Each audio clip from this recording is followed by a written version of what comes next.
Hello, good evening, everyone. Very warm welcome to my space. Thank you so much. I hope all of you can hear me.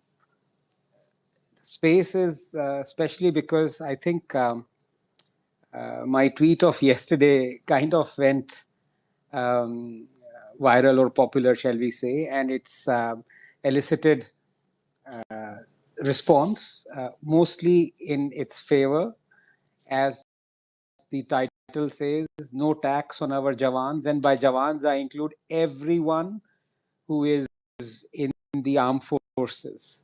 Everyone, not just the Jawans at our borders, or as many people were thinking, different layers or hierarchies. No, every single person who is an armed personnel is what I had in mind. So that is what I mean.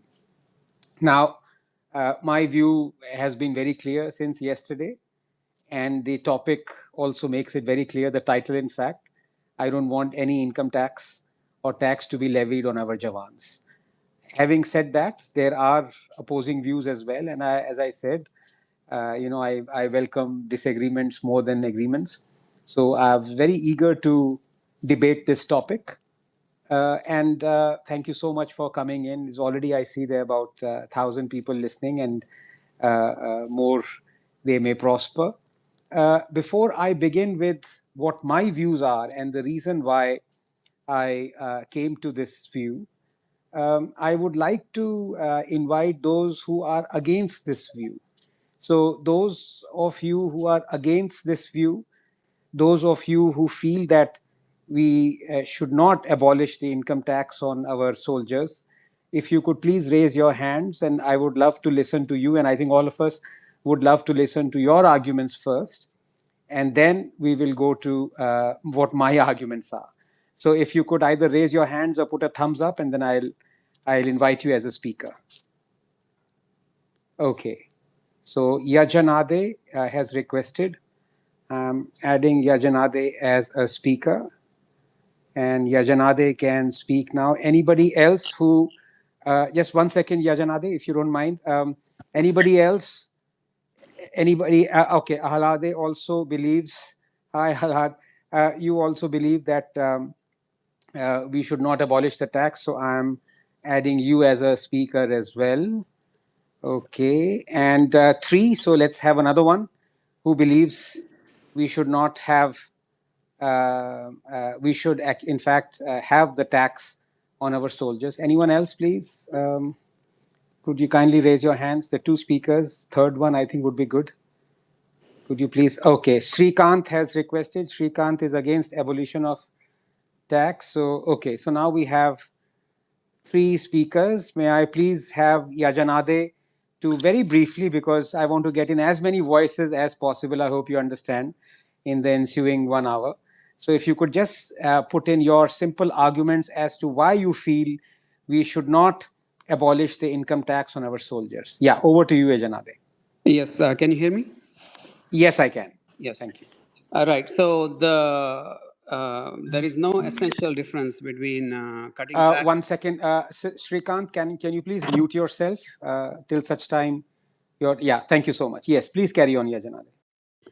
Right. So there is no essential difference between raising salaries and cutting taxes. And once you start cutting taxes in a society like India, where everyone will start competing for tax-free status, it will become another descent into it'll be a race to the bottom. So soon. So you already have farmers without taxes. Next you have soldiers, and now what about the scientists working for DRDO? What about every single pressure group will start and say we shouldn't be paying taxes, it should be the other guy. So a sane society should have very low, flat, and universal taxes. The moment you start exempting people, you're going to have very high taxes on a narrow and a narrower base. Already the number of people who pay taxes is 2.8%.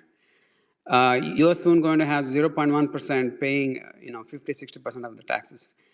Add to that the complications of managing a tax code which is already ridiculously hard to understand. I think that it is, soldiers do not fight for tax breaks. They do want decent living, but they fight for honor and tradition and all of these things. The I don't see the benefit, the additional benefit in terms of recruitment or performance of the soldiers or anything like that.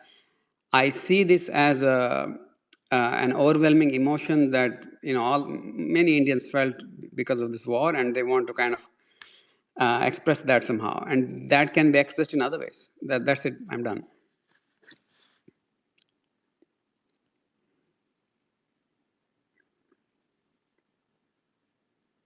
I'm so sorry. Let me unmute myself. Thank you very much. If I were to sum up your argument in one sentence, Yajanade, it would be that because this would encourage other people in other occupations to also clamor for or ask for abolition of taxes on them, that is why this should not be done. Right. Okay. So if you don't mind, I'll remove you as a speaker and add someone else. Okay. Yeah, thank you so much.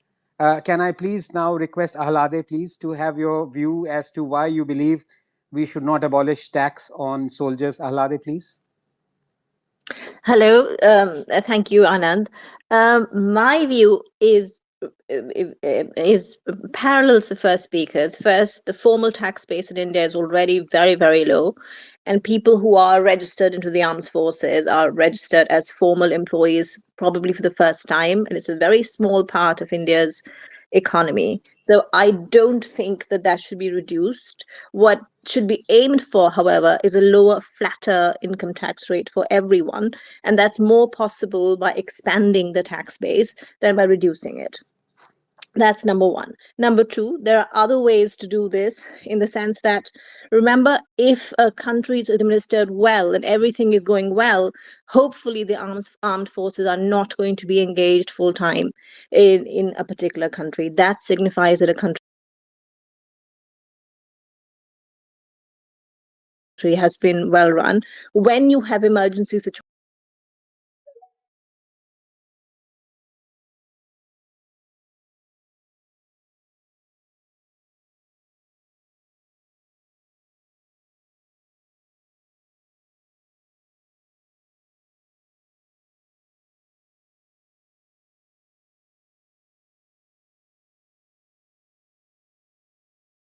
which I think already exists for people who have given their lives in the service of the country.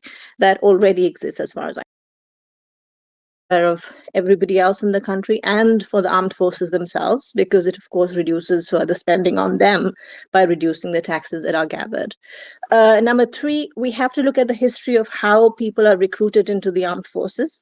The armed forces tended to be oversubscribed in our country because this is a wonderful form of formal employment for many sections of society. It's better to look at this recruitment system, which was highly modified after independence from the traditional model, and find out these sort of discrepancies and inefficiencies that lie there, rather than to sort of give out what seems like a sop but may not be one in the long run. I think I'm done.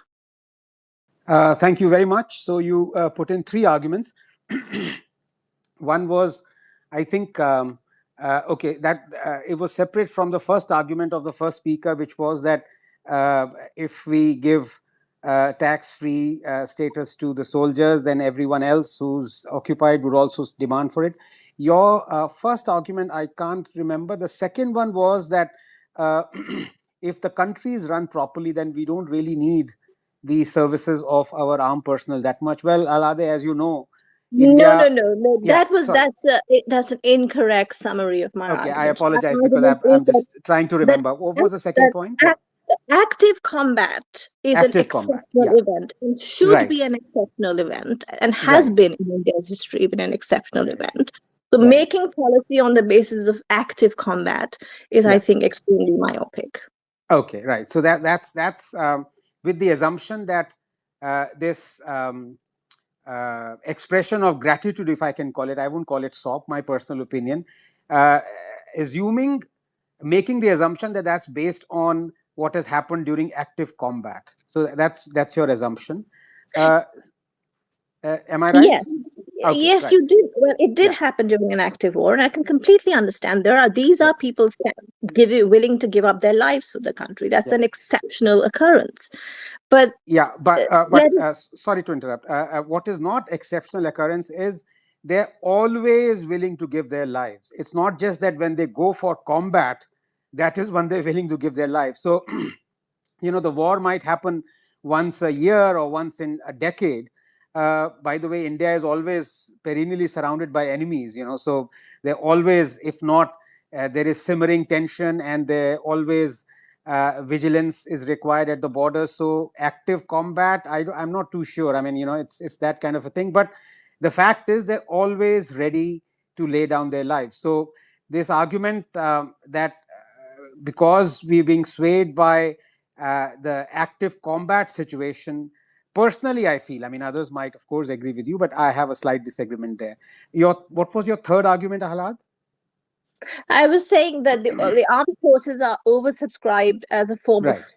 good formal employment for large sections of soldiers. India has been a traditionally mercenary society for many, many sections of Mhm. society for hundreds of years. So if you look at, as I'm a historian, I can tell you this.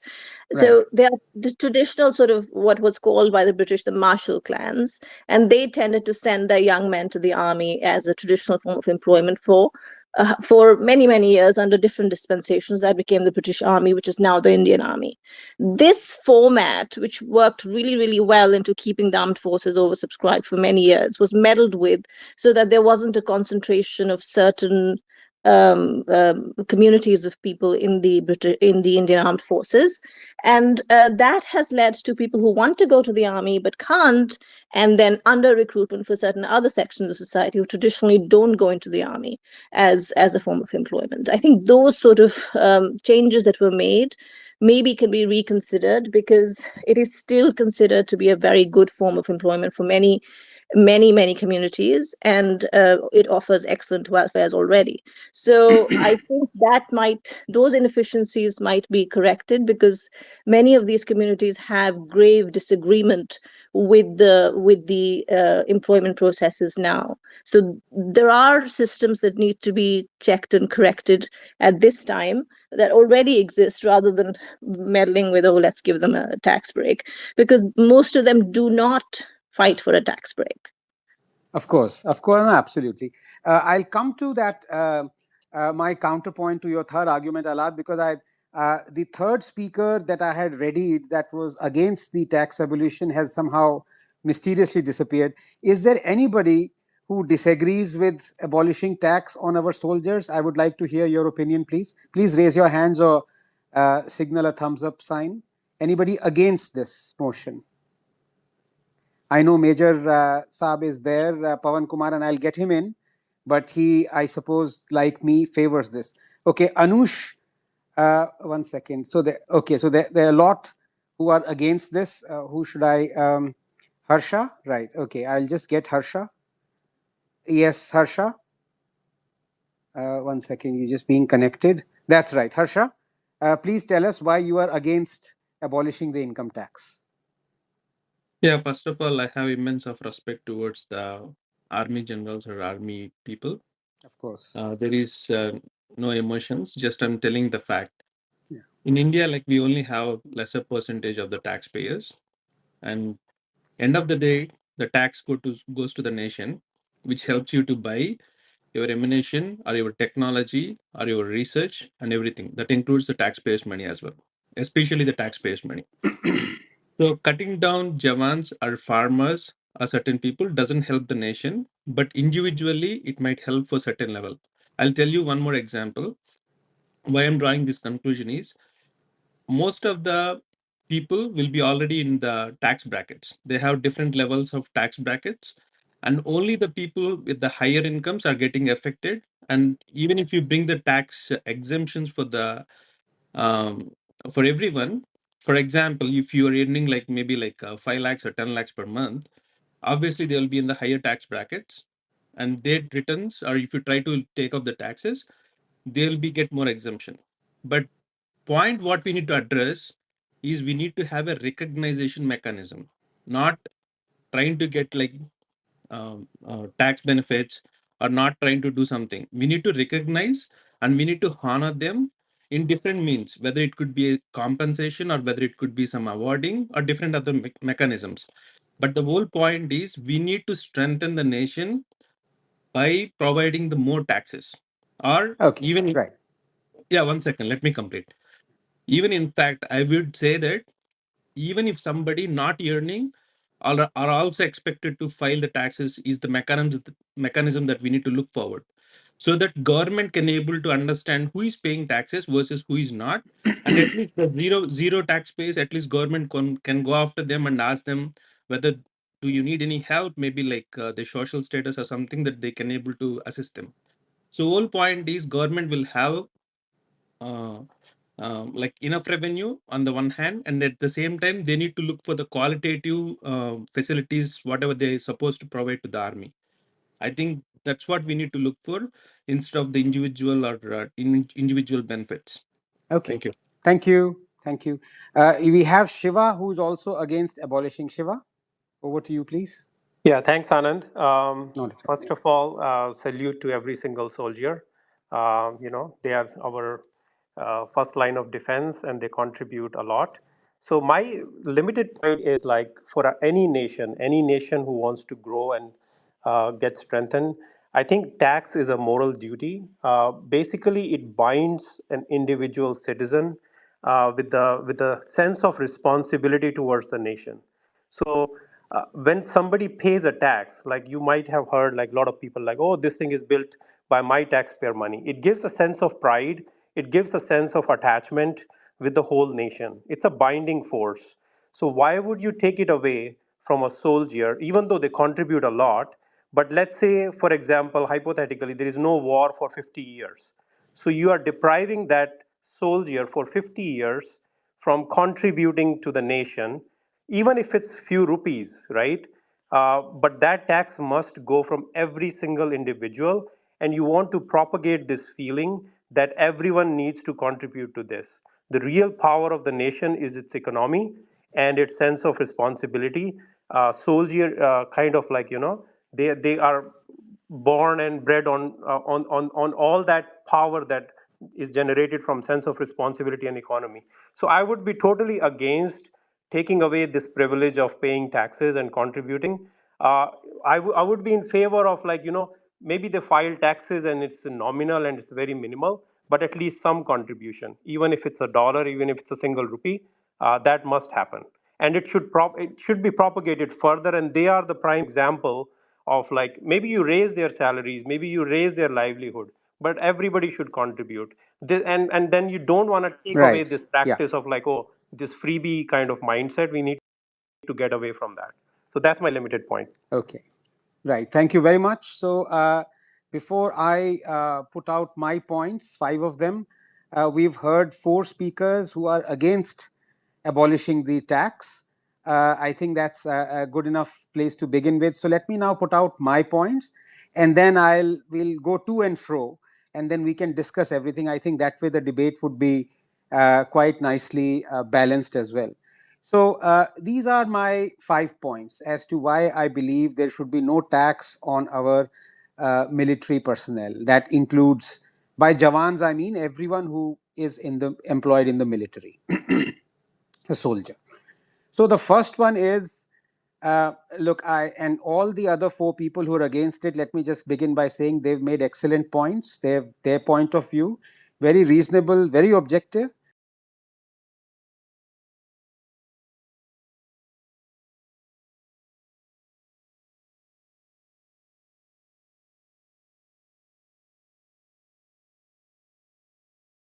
For me to say as well that भाई अगर आप soldiers को tax free कर रहे हो तो मुझे भी करो ना. I am also a scientist. I have also churned out 20 PhD students who've contributed to science, who've contributed to the economy. I have also made discoveries. I have also on in the process of curing diseases. Why shouldn't my salary be also made tax free? everybody is contributing to the nation. So that logic for me does not hold, because I'm asking for something that goes beyond this logic. So anybody who gives this logic, please remember, I am also, my starting point is that logic, right? Because of course, from a janitor to a bureaucrat to a teacher to an engineer, everyone, I would possibly include a politician as well, everyone's contributing to the nation. So this logic that, look, everyone um, is contributing in addition to what Jawan is contributing. So yeah, I mean, if you give him a tax-free status, we also demand. So that's my starting point. But I'm going beyond that, because it's easy for me to say I'm also contributing as much. The fact is, I'm not. This is my starting point. How do I rate the importance of a job? This is again my feelings. The importance of a job, personally, I would say, if you are carrying out some of the most difficult jobs in the world without batting an eyelid, and the most difficult job in the world for me is saving the life of someone you've never met, you don't know, you're not related to, and putting your life in harm's way. So, I mean, call me emotional, but this is not being emotional. I'm being rational out here. I suppose you could rank the importance slash difficulty of a job by, how shall I do it? Probability of mortality. I don't know. That's a very unkind phrase to use, but you know what I'm getting at. I mean, which other job would put you in harm's way without batting an eyelid to save somebody else's job you've never even met, to save somebody else's life? So, this argument that everyone's job is important for me does not hold, because I am also in the same boat then, but I'm not. The job of a scientist is not as important as the job of a Jawan. And I mean it. So that's point number one. So it is not like any other job, right? So that's number one. Number two, why do we collect tax? Please tell me. Why does the state collect tax?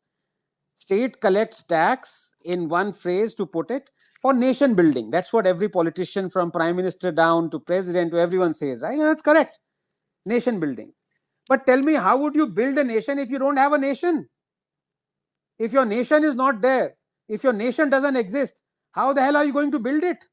And who is protecting your nation? Yes, Ukrainian government is collecting taxes for nation building. Is the nation going to survive?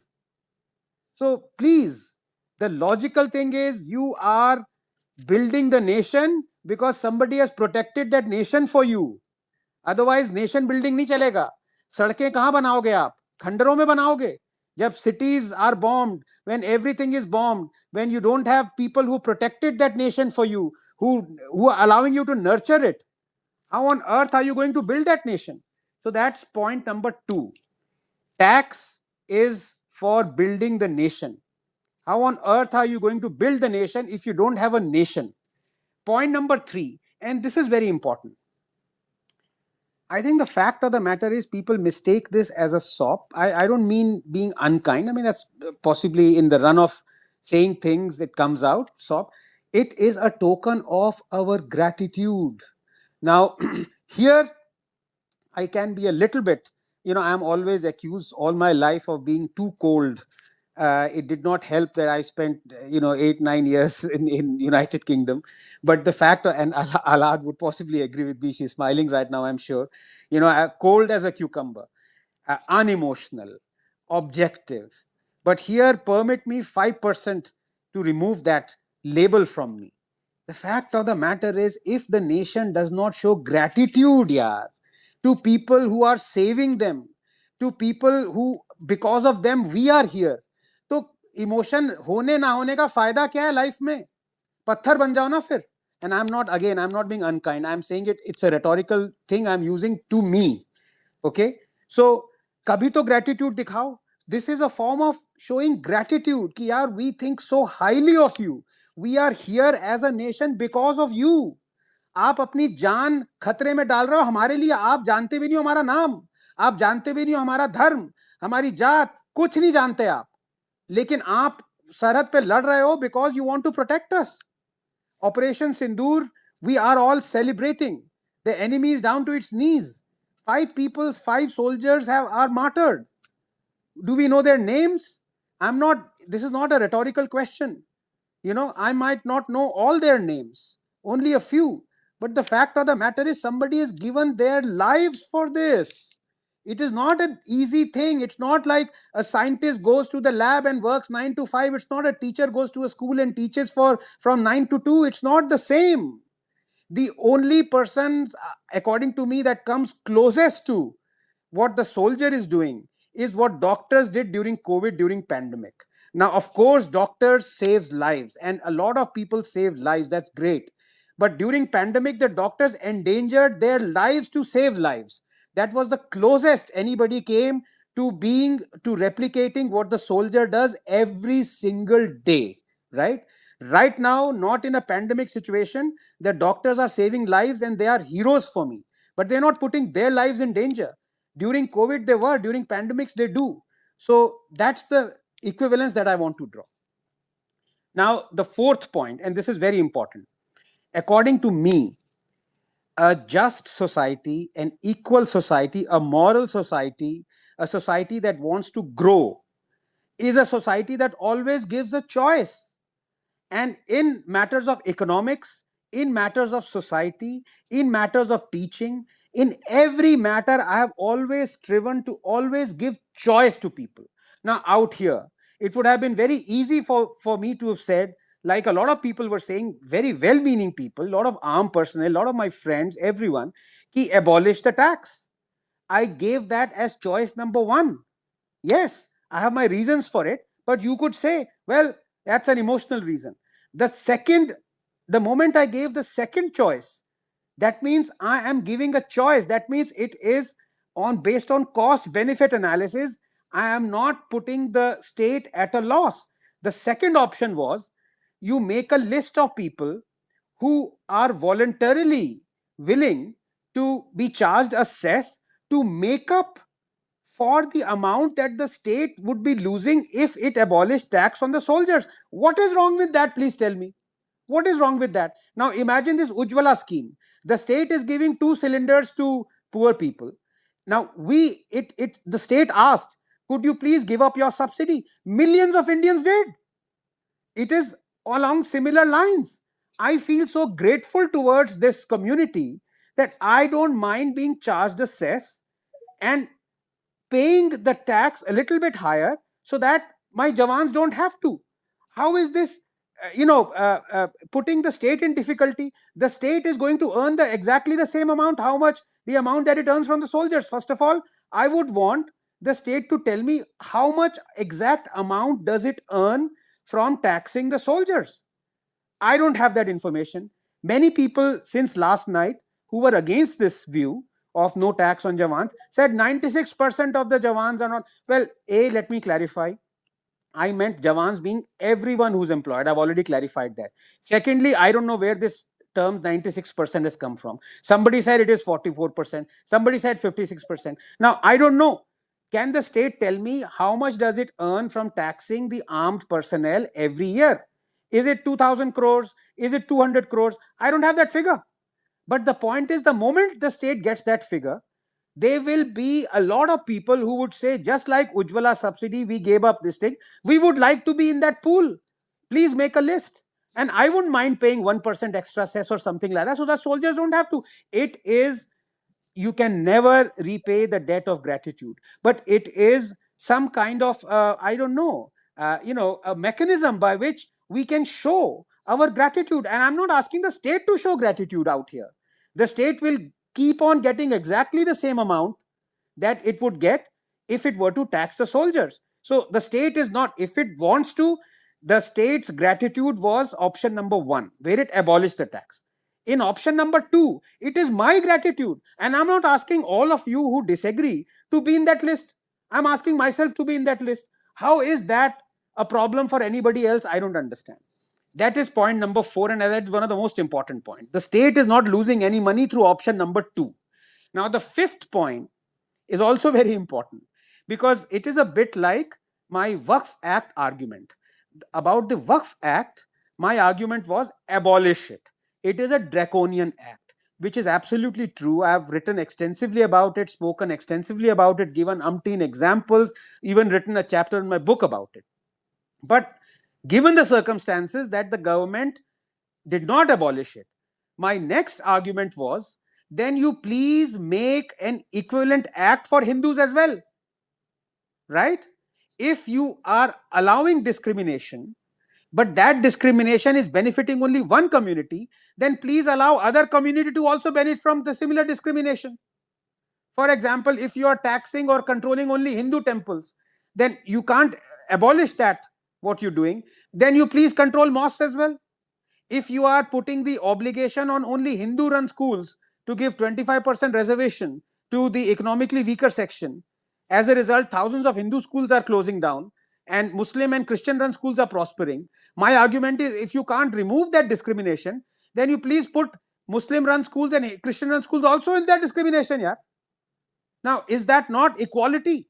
That is equality of discrimination in a perverse way, because the state doesn't have guts to remove discrimination.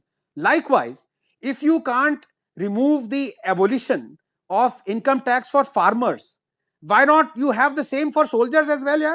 Tell me, why are farmers put on bigger pedestal than soldiers? Why do we have Kisan Samman Nidhi for farmers, but soldiers you are objecting to paying tax? So that is my fifth and final argument. If you do not have the guts to act in the line of equality, to remove the abolition of tax for farmers, then you include soldiers in it.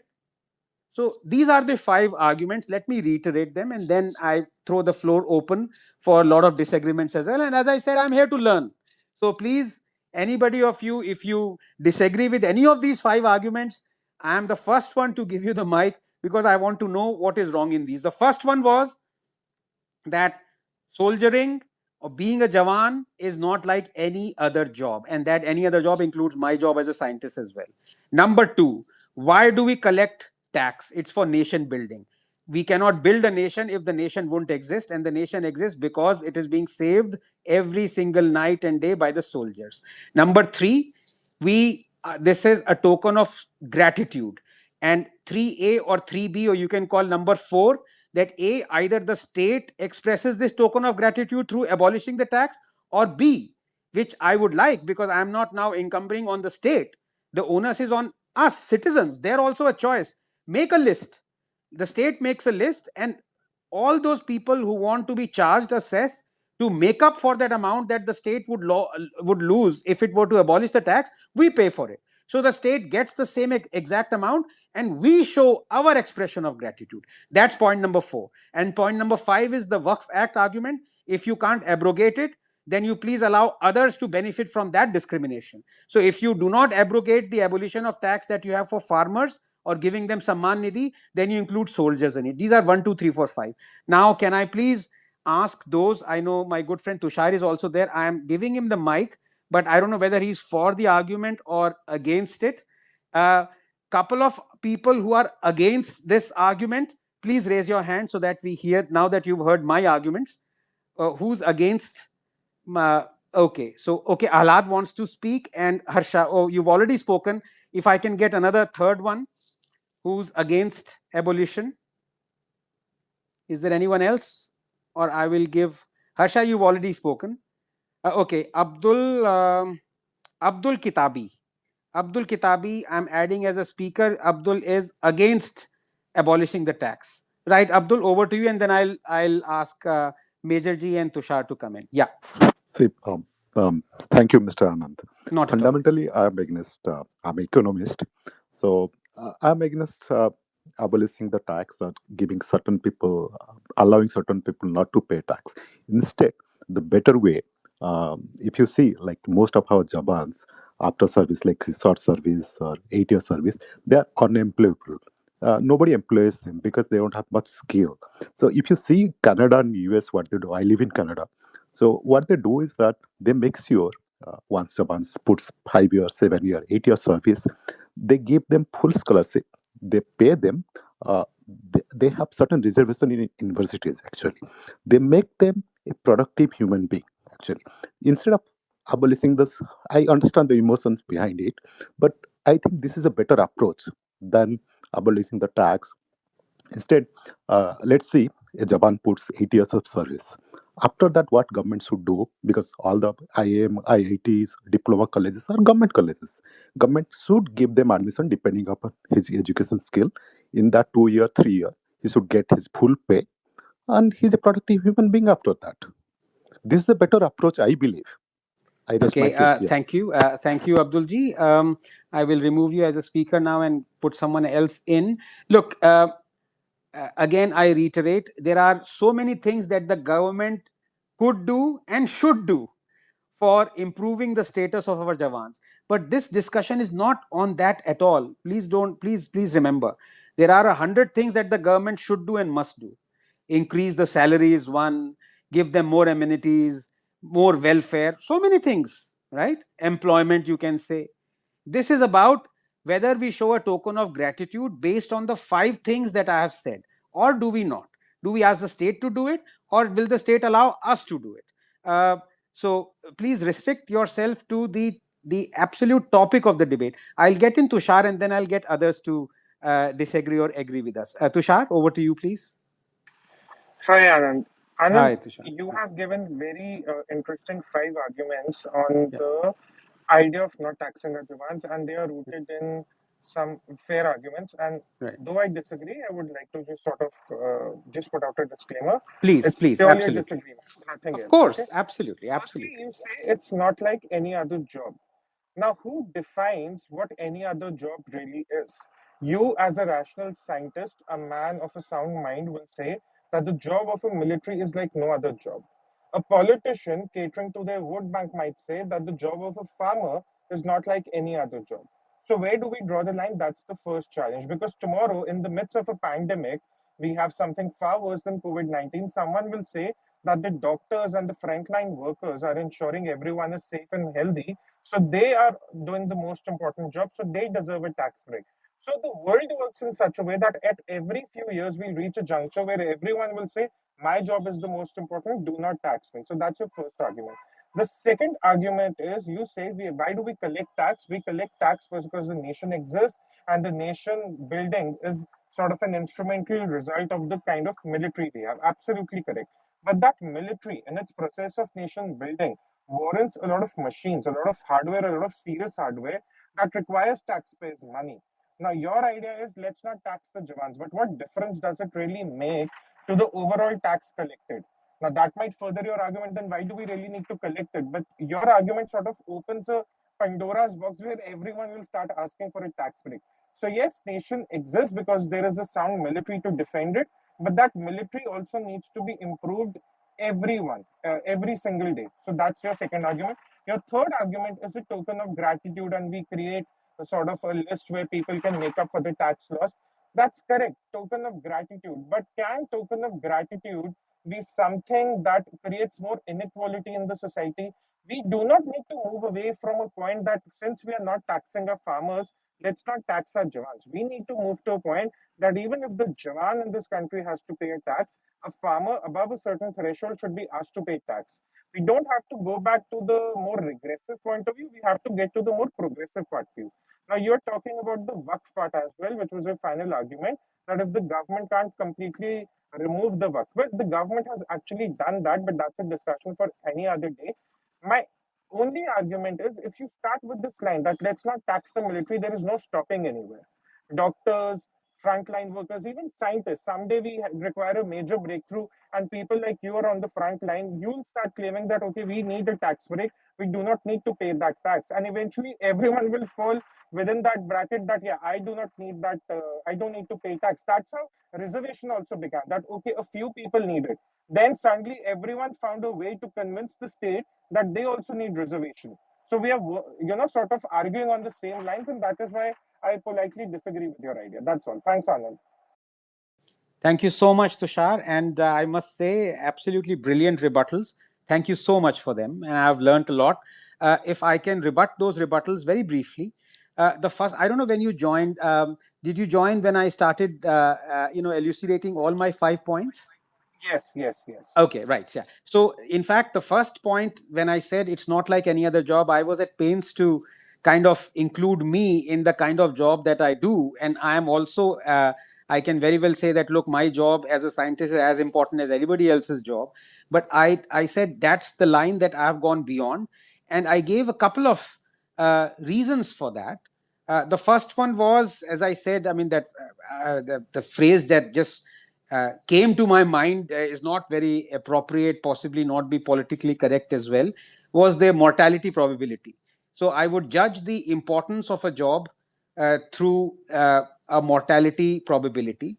And as in fact, I took the example of the COVID pandemic, where I said the only other profession or the people doing the profession that come closest to the professions of soldiery was doctors during pandemic, when they put their lives in harm's way to save other people's lives. Now soldiers do that every single day, or they are prepared to do it every single day. Sometimes they called for it every single day. So you are absolutely right. It is, you can say, it has a lot of element of subjectivity, that which job is more important. I give that to you. I completely accept that. In my estimate, the job of a soldier is the most important. But I do take your point, even though I've given what I believe is a reasonable rebuttal. But I do take your point that anybody is at liberty to say that his job is also important. I dare say, if a soldier say, if a journalist says his job is more important than a soldier, then of course you would be. I don't know. I'll rather leave that unfinished. The second point about the nation building, that point is also well taken, because of course the soldier works with everything around him or her, which is the military and the establishment. It's the job of the state to make sure that is there. So the nation is protected by the soldier because the soldier has the wherewithal to use it to protect it. Fair enough. But as I said, we are not talking about whether the nation should spend more or be more grateful towards the armed forces to increase that budget. Of course, I mean, all that things are decided by policy experts, and of course, people who are in the profession, who know everything about it, and that would go on. The third point, which is connected to the rebuttal here, is how do you express, are the citizens allowed to express the gratefulness or gratitude to people, fellow citizens, or not? See that it happens all the time. It happens towards NGOs, it happens towards charity organizations, it happens towards temples, isn't it? It happens towards priests, it happens towards singers, it happens to about everyone. That is a natural human emotion. Now, either the state also does it. You have the Kisan Samman Nidhi, you have all those awards that the state doles out, scholarships, fellowships to people. It wants to express its gratitude. Now, if I want to express my gratitude en masse to the soldier, if the state doesn't want to do it, I'm giving the state an option. I want to do it. Put me in a pool. So it is over and above everything else. Why should that be a problem for the state or for anyone? Was what I was saying. If, let's say, 100,000 people determine that they would be charged, they are willing to be charged the cess, and those 100,000 people would actually make up for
sir thank you, आपने ये issue उठाया है और मुझे लगता है ये सारी बातें जो मेरे दिल की थी आपने पहले ही कह डाली हैं।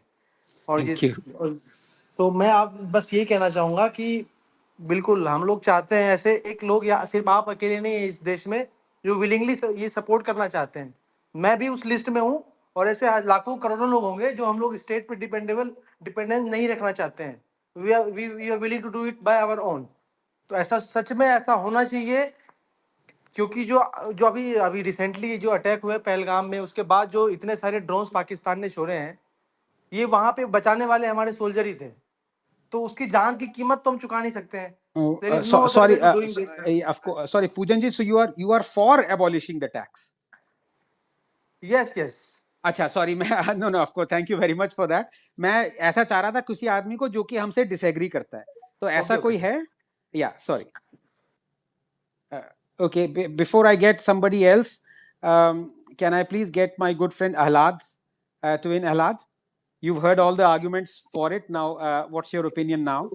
I'm still against it because I think Sure. using the state as a mechanism to enact all the reforms that you want is doing Right. precisely what you said you're against, which is involving the Okay. state. So I wanted to talk about at least three of the 5 points that you raised. Sure, One sure. was, of course, that your mortality approximation of a particular job deciding its importance. Well, the police force in India, particularly in states where law and order is, let us say, um, less proximate, is Yes. one of those. They also put their Yes. lives out in danger every single day without even a formal declaration of war. So the point being that this idea of somehow that this category needs to be tax free can then suddenly be expanded. What about do you know how dangerous the job of people who drive trucks? I've lived in Himachal. Those roads are so dangerous, and the people who drive trucks every single day to furnish those villages with essentials, what a dangerous job that is. Every single day do it for a pittance. Pittance. Yes. So mortality approximation, of course, people like me cannot understand. My job is not in the least bit dangerous. How, Yes. however, that does not mean that policy can be made to remove tax from them. However, I was very touched by the point that the major made about the hardship allowance being taxed. I think that should not Yes. be taxed. That is clear. However, the most fundamental basic mechanism of tax is essentially to raise the threshold for taxation, and that is only possible by broadening the tax base. This is the simplest and most efficient solution. And although in the short term you think, oh, my point is not being kept because we're not exempting the armed forces from taxation, actually, this broader point of broadening the tax base by and being able to raise the threshold income, which would automatically exempt most of the Jawans from taxation, is only attained by not removing people who are in formal employment from the tax code for the moment. Long term, this particular objective can be achieved only by broadening the tax base. So that is number two. Number two, you said, what are we building the nation for? Why are we collecting taxes? Of course, the immediate and logical counter argument is that are soldiers unwilling to serve if they're being taxed? And the answer is no. So I don't think that point is as logical as perhaps you make it sound because you're so very eloquent. Um, and number Not at three, all. and number three, gratitude is a sentiment. It has a great deal of worth because it comes from our soul. As soon as gratitude is touched and sullied by the law and the state, it is no longer gratitude. It becomes a tax again. And number four, it is the mechanism of employing this cess. Is it going to be a perpetual tax on people once they've signed in to assess? The mechanism of it doesn't work. As I said, the most important and efficient way of using taxation is to broaden the tax base and raise the income threshold for taxation, which automatically does what you wanted to do.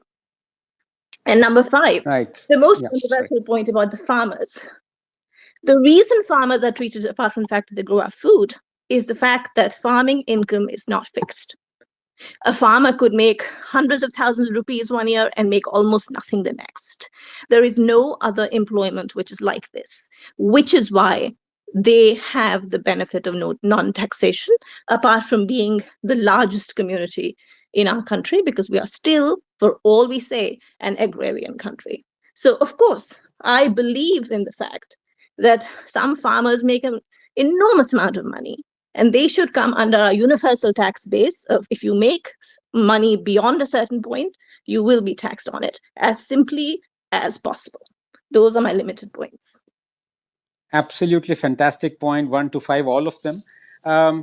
I wouldn't like to take a lot of time to rebut them, Alad, because they're very logical as well, except to say that I think the point number one that you made about the, I myself said to the politically incorrect phrase to use, which was mortality probability. Of course, there are jobs that are perhaps as difficult, if not a little bit less difficult than what the Jawans do. And I take your point about the truck drivers, in driving in hilly areas. Of course they do. The essential point was that, yes, your rebuttals to all the 5 points are very strong, but one of the points is where all rebuttals, again, personally speaking, melt down, for the simple reason that I'm not disturbing the state, I'm not making the state undertake a loss, I'm not disturbing the emotions or discriminating against any other community. All I'm asking for the state to do is to allow me and people like me to show their gratitude, to give the amount to the state that it is going to take from the Jawan. Now, tomorrow somebody may come and say, look, there are 100,000 people of us, and we want to be charged, we're voluntarily accepting to be charged the cess, so that we make up for the tax that you charge from the truck drivers of Himachal. Fair enough. I think the time has come for the state to accept it. Now, that doesn't harm anyone. I'm willing to accept any argument that says, I'm willing to listen to any argument that says, well, the state should not do it. What are the reasons for the state not to do it? I let a lot of you to think about it, but can I please now invite Meghna ji to have her say on this? Meghna ji? Thank you so much, Anand, for Not at all. Not at all. giving Such a me. pleasure And and an honor. Yeah. I have heard some of them. I didn't join in the beginning, but I did hear some very logical arguments against why this tax should not be levied on Jawans. And I've also heard your points, all of them. But I have a slightly different thought process on this. A lot of jobs are being compared, and and you spoke about gratitude. So for me, I think that's a very important point. I don't think there's any other job where someone who's between 19 and 22 or 25 years of age actually signs a piece of paper which says that I shall obey orders to the peril of my life, and uh, uh, of my superiors to the peril of my life. I don't think any job asks you to do this. And when you talk about gratitude of a nation, this is the reason why they have already paid their taxes with their lives, right? By putting their life online, they have already paid their taxes. And although I do concede that a broadening tax base, I also do understand. I mean, coming from a family with so many who've served in the forces, I mean, I think someone like my husband or my father or my son would be very hurt if you say that, if someone says that, look, it's our taxpayer money and you guys are having a gala time, and they would be very hurt. They would want to pay their taxes. They would want to pay because they feel that as citizens of a country, they would like to be part of whatever its development and progress is. So I would think that listening to all the arguments, and with the government having, increased the tax slab now that a lot of Jawans would anyway be under it. Maybe it could be a choice beyond a certain age. Also, because I feel that those actually, putting their lives online are the young ones. Beyond a certain rank and age, they are not so much right up in front. Although, yes, they do stand to defend the nation whenever required. And it's not that we haven't had older people, older soldiers or senior officers not putting their life online. They would. But maybe that could be a choice beyond a certain income. They could, if they would like to pay their taxes, then why not? And if somebody chooses not, that could be a choice. That could be a choice given. So these are my thoughts. And, coming from a position where the government was even thinking of taxing disabled soldiers, where the government taxes all allowances, like it's already come up, hardship allowance, etc., which is anyway given for hardship and which is anyway lower than what any other government official of, in those same places gets. They get more, for example, civil servants and all in the same place if It's they're going double. to go It's and serve. double, ma'am. It's double. It's double, someone is saying. So I mean, I find it really weird that all these rules that seem to have been made, there's no gratitude. People actually say that what the hell, soldiers are having a gala time because we paying our taxes. But I want to know who else signs off their life saying that I will go towards bombs and bullets and save your life and defend my country, and I won't let go my post if it comes to that. Yeah, Thank and you. thank you so much. Thank you, Meghna ji. I just say this. I'm trying to really hard not to be emotional, but it's been very hard for me to have this space. It's been very hard for me to read a lot of arguments since yesterday to my tweet. Um, and I'm not against, especially, and Elad would know this. I mean, her arguments are simply brilliant, absolutely brilliant, and I thank her for it. But a lot of people have made such snide remarks. I just feel a bit let down. I mean, people are saying that उनको canteen का फायदा मिलता है. उनको, I mean, just one simple line. Yeah, they are putting their life in harm's way to protect yours. That is enough. But again, as I said, I don't want to impose this thought that I have, because of which I want to show my gratitude, onto anybody else.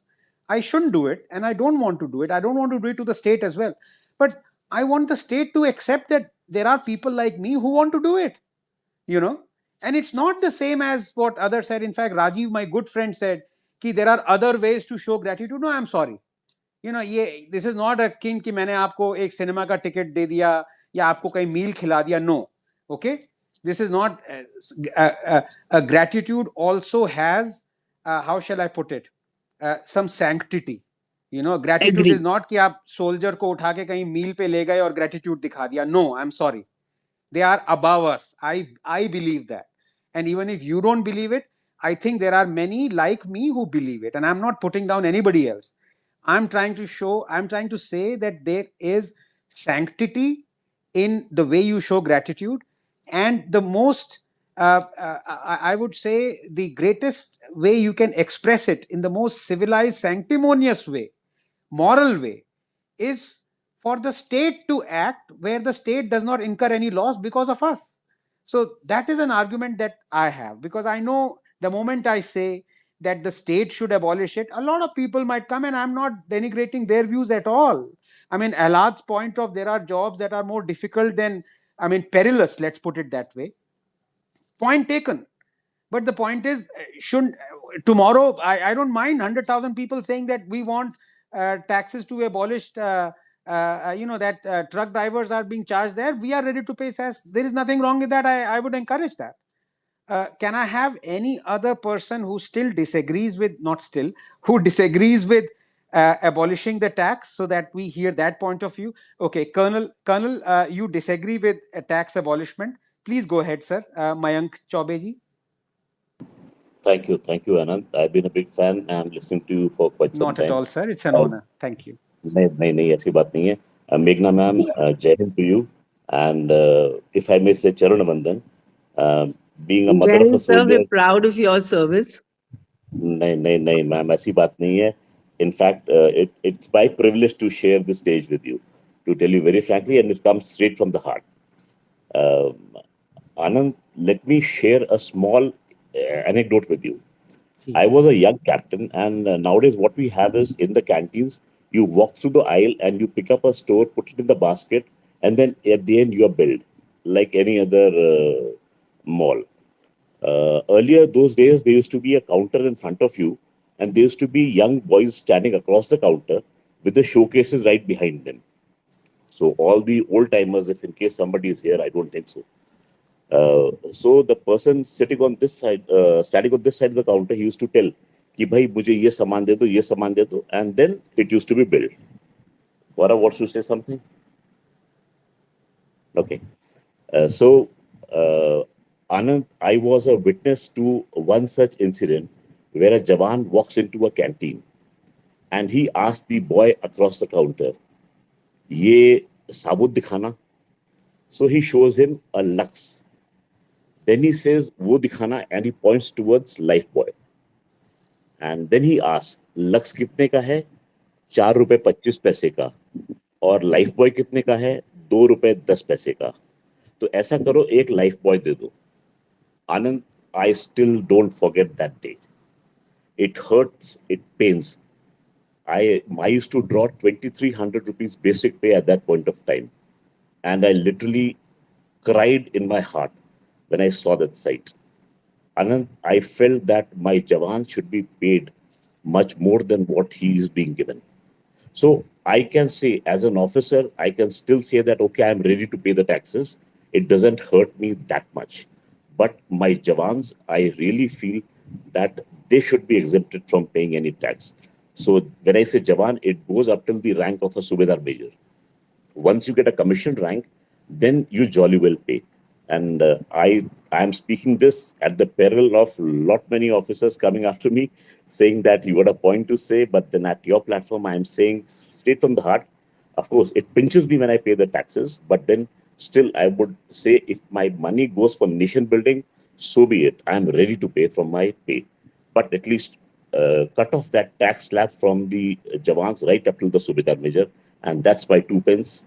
Thank you so much, Anand, for giving me this space and point to and opportunity to speak out.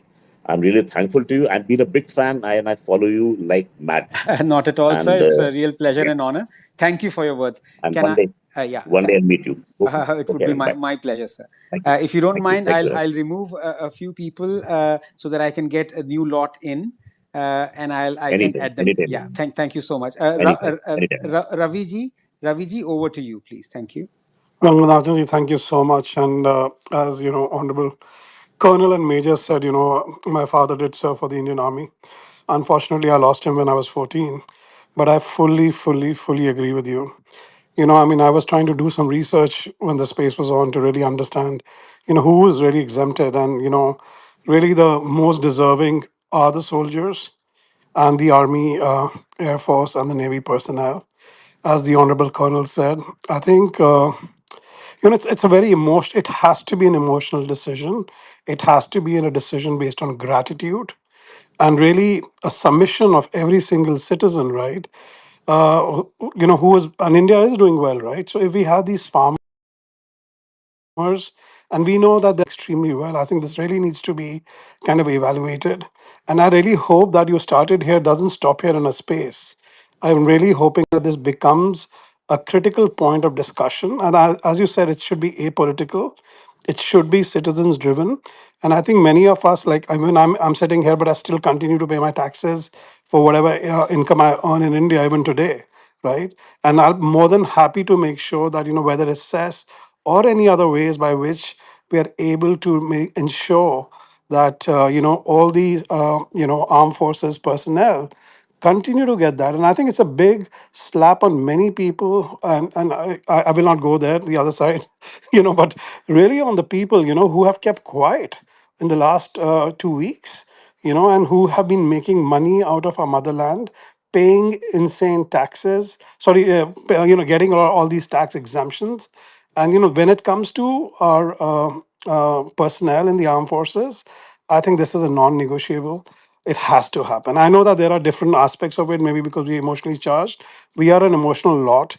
And I think it should be an emotional and a gratitude decision. So, really, thank you for sparking this. And I really hope, that this really is discussed. And I really feel that this will come through a reform. I think this has to happen. This is the least we as citizens, of the motherland can ensure that this really becomes a reality. So, thank you so much. Thank you so much, Raviji. And on a lighter note, I think my good friend Alat might be feeling a bit left out uh, because she's the lone warrior as the opposing voice. Can I please request somebody else who is against the abolition, please? Please put a thumbs up sign if you are against the abolition so that we could hear your disagreements. Is everyone for abolition? No one against it? Okay, we have Akhil Goe. Okay, now 1 second. Okay, a lot of emojis are coming up, so I don't know who's against, who's for. 1 second. Okay, so that's a good one. If you are against abolition, put a thumbs down, please, so that I know. Okay, Sony is okay. Yeah, all right, Sony. So we want to hear your views. Right, over to you, Sony. I think you are on now. 1 second, you being connected. Yeah, Sony, please tell us why you are against abolishing the tax. Yeah. Yeah. Hello and good evening, Hi, everyone. good evening. I am for that the salaries of the Jawans should be increased, and as per the law of taxation, whomsoever falls under it should be taxed. Because when you increase the salary, you are taking into account the inflation as well as better living of the person of our Jawans, and I feel this way, to be very short and crisp. Okay, thank you very much, Sony. But just to say that that wasn't the debate, because as I already said, we want the state to do all those things for the Jawans. So the discussion was something else. But anyhow, yeah. So if the salary is increased, then if they are being taxed, then it is well enough. It is good enough. Why not we focus on increasing the salaries for the Jawans? Well, as a token of gratitude, that does not help, because that puts them in the same situation as everybody else. And now everybody else wants the salaries to be increased, right? I don't know of anyone in this world who says, well, don't increase my salary. I don't know about Elon Musk, but he also wants his So salaries to be increased. as a This was, gratitude, we can increase their salaries also. As a form of gratitude, we can increase their salaries also for serving our nation. yes, but that's not a token of gratitude, in the sense that increasing the salary is not the same as giving a perk, if you know what I mean. Removing the tax, Perk can be removing the some is a, allowances. Yeah. I hope I'm clear with the distinction I'm making. Increasing the salary is not the same as giving a perk through tax exemption or any other perk. There's a difference out there. Anyway, I'll ask. Okay, so thumbs down. Someone else who's also against abolition, before I get others who are for it.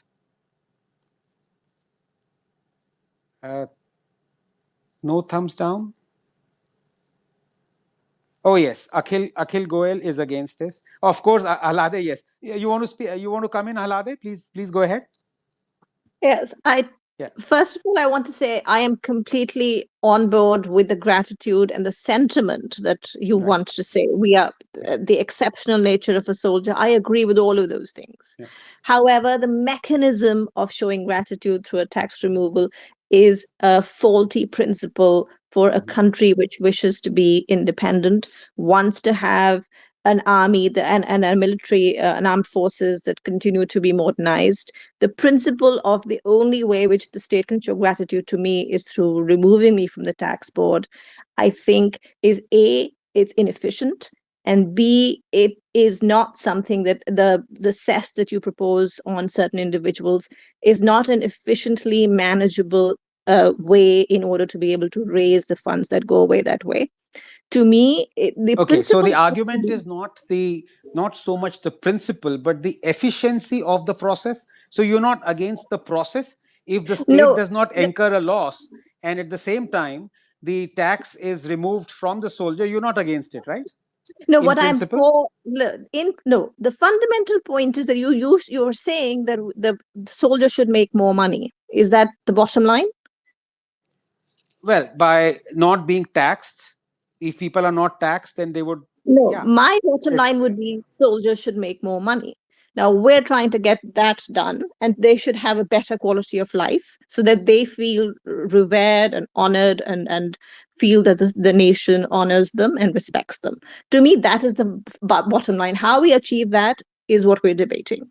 So to me, the answer would be that, first of all, any kind of benefit that you get saving by, say, saving 2,000 rupees a month, one person cannot get the benefits of, say, an excellent scenic school.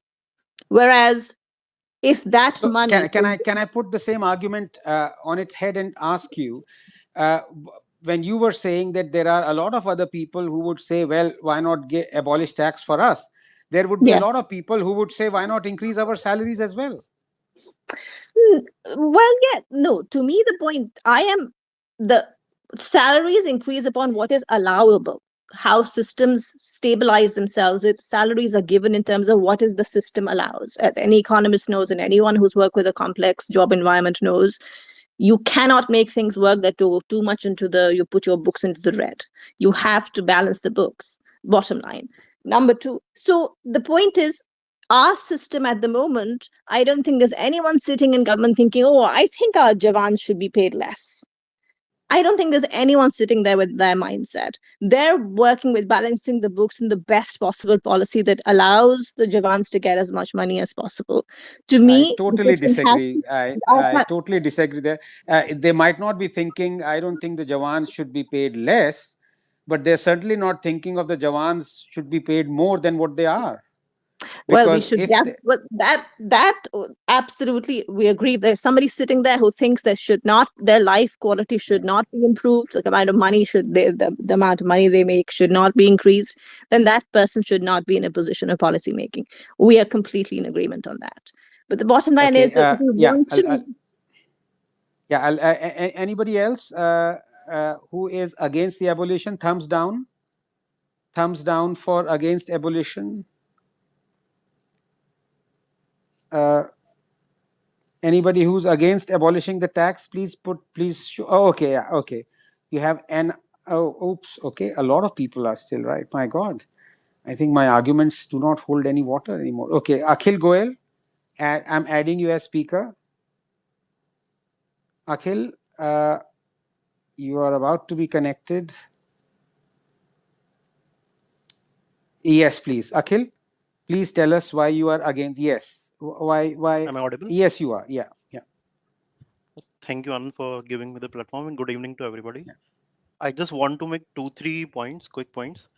First of all, the idea of the entire debate, I believe that you have taken, is the mortality probability. To be No, very no, fair and no. honest, One of the 5 points. One of the 5 points. yeah, one of the 5 points is mortality probability. Actually, the point I'm trying to make is it is just a one dimension of thinking. कल को कोई खड़ा हो जाएगा कि mortality probability तो है, लेकिन क्या वो ज्यादा जरूरी नहीं है कि हम ऐसा रोबोटिक्स बना दें कि सोल्जर्स की लाइफ ही ना जाए. सो ये एक तरीका है इसको सोचने का. बट इसके अगेंस्ट बहुत सारे काउंटर आर्ग्यूमेंट्स हो सकते हैं which will open a nasty Pandora box जो कहीं जाके रुकेगा नहीं. और पहले ही हमारी टैक्स ब्रैकेट बहुत ज्यादा खराब है. एंड सेकेंड ऑफ ऑल, मैं बिलीव करता हूँ कि ठीक है, टैक्स किसी के हाथ में पैसा देना is much more important than much more best way to show gratitude. बाकी की सब बेकार है. वो मैं बनिया हूँ तो सीधा सीधा पैसे की बात है कि पैसा हो तो ही बेटर होता है. ठीक है, सीधी सीधी बात है. Second of all about the salaries, I think मुझे ज्यादा सैलरीज का तो पता नहीं है, बट 12 लाख के टैक्स ब्रैकेट के बाद मुश्किल से 5% की जनता होगी आर्मी में जो मेजर और कर्नल रैंक से ऊपर होगी, जो इस ब्रैकेट में फॉल करेगी, जितना मुझे आइडिया है. तो दैट्स सैलरी पॉइंट छोड़ देते हैं. That will open another point. My next point is about the efficiency. हमें स्टेट की भी जरूरत नहीं है और हमें स्टेट को कंपेल करने की भी जरूरत नहीं है कि वो ये लेके आए. अगर हमें करना ही है तो सीधा सीधा मतलब तरीका ये है, एक एनजीओ बनाते हैं, सोल्जर्स को रजिस्टर कराते हैं, जो टैक्स देते हैं उनको टैक्सेशन रिम्बर्स कर देते हैं। क्यों स्टेट को परेशान करना पॉलिसी मेकिंग में? पहले ही स्टेट कुछ वैसे कुछ करके राजी नहीं है, और बिना बात मुश्किल बहुत है स्टेट के लिए, और मुश्किलें खड़ी कर दो। अगर एक्चुअली में we have to make a difference, let's make an NGO, लोगों से पैसा इकट्ठा करते हैं, और सोल्जर्स जो टैक्स एक्चुअल में देते हैं उनको रजिस्टर कराते हैं, और जितना जितना वो टैक्स देते हैं उनको एनजीओ से रिम्बर्स कर देते हैं। It will be 100% bypassing the state entirely. State की जरूरत ही नहीं है। बहुत बढ़िया Akhil, I think this is a great suggestion. You know, I'll be very honest with you that, and I don't want to brag or anything like that, I'd actually thought of starting something like this, but of course, you know, khayali pulao, because how do I'm doing so many other things, कैसे करूं? But एक end पे मैंने ये इसको मैं आगे नहीं लेके गया idea, because यार ग्रेटिट्यूड, जैसे मैंने कहा ना, एक सैंक्टिमोनियसनेस है एक ग्रेटिट्यूड दिखाने की. लोग दिखाते हैं, पंडित जी को देते हैं पैसा, टेम्पल को देते हैं, लोगों को खाना खिला देते हैं, टेम्पल के बाहर लोगों को देते हैं. एक वो होता है जो कि हम सब करते हैं, every day we are helping other people. I want this as a state, you know, 140 crore का जो एक स्टेट, और स्टेट भी तो हम ही है ना. I wanted the state to express that gratitude. I don't know. I'm not able to explain it. यार, it's a different organism. We, of course, NGO के थ्रू हम कर सकते हैं ये, और लोग भी खुश होंगे, स्टेट का नुकसान भी नहीं होगा. एंड बट किसी कुछ मुझे ऐसा कमी रह जाएगा कि सोल्जर के मन में ये रहेगा कि यार देखो, ये पैसा जो है ना, ये कोई मुझे दे रहा है. मैं वर्ड बख्शीश या भीख यूज भी नहीं करना चाहता, क्योंकि हम प्यार से वो कर रहे हैं, लेकिन मैं उनको जरा सा भी बिलिटल नहीं करना चाहता. Am I able to explain it Akhil? I don't know, because we are on the Yeah, same yeah, page. I get that. You know what I mean? Yeah, I get that. So that's why I Yeah, I wanted the get that. state But to do it. Of course we can do it.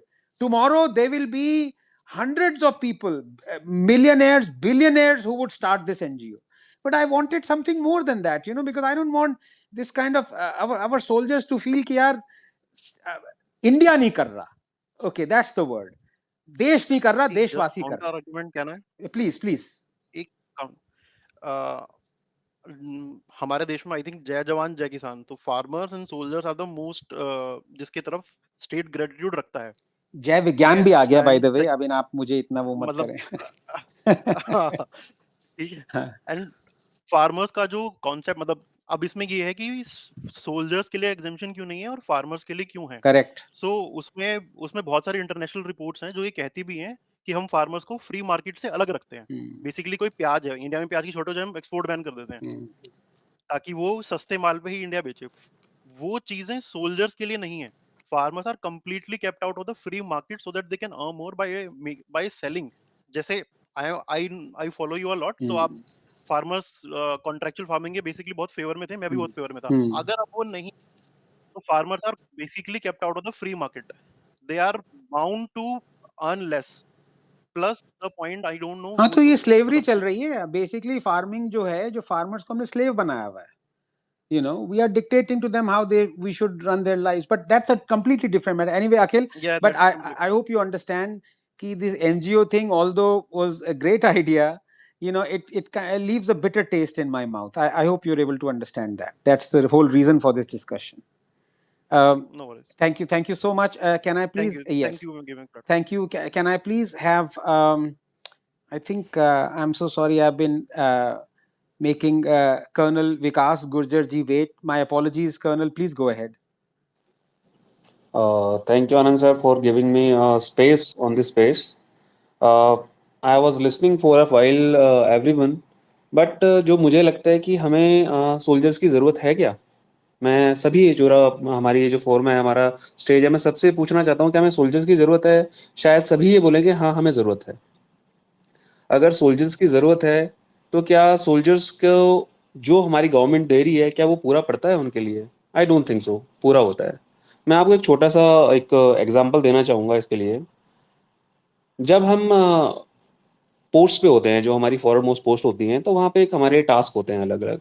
तो वो when we brief our task, तो we always say last गोली, आखिरी दुश्मन और आखिरी गोली तक हम लोग दुश्मन का सामना करेंगे और we will give a delay approximate for some time. उस डिले का मतलब क्या है? Our lifes are on stake at that time. Delay का मतलब ये नहीं है कि हम 1 घंटा उनको डिले देंगे और फिर वापस आ जाएंगे, नहीं. 1 घंटे डिले देने का मतलब ये है दुश्मन को, एनिमी को, कि then they will kill us and they will move ahead. हमारी लोकेशन को पार करके वो आगे अपना ग्राउंड होल्ड करेंगे। इसका मतलब हमें पहले से पता होता है कि we will die.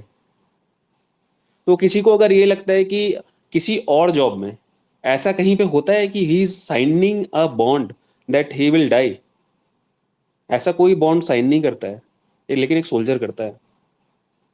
Everyone, even I was a post commander for almost 10 years, अलग अलग जगहों पे रहा। कश्मीर में, ऑलमोस्ट कश्मीर में मैंने 10 साल निकाले हैं। कश्मीर में अलग अलग जगह रहा, पंजाब में रहा, राजस्थान में रहा, हर जगह हमारे पीस टाइम की लोकेशंस अलग होती हैं और हॉट वार की लोकेशंस अलग होती हैं। हम सारी लोकेशंस में रहे, सब कुछ देखा, लेकिन लास्ट में क्या होता है, लास्ट गोली लास्ट दुश्मन, और हमारा बॉन्ड साइन है।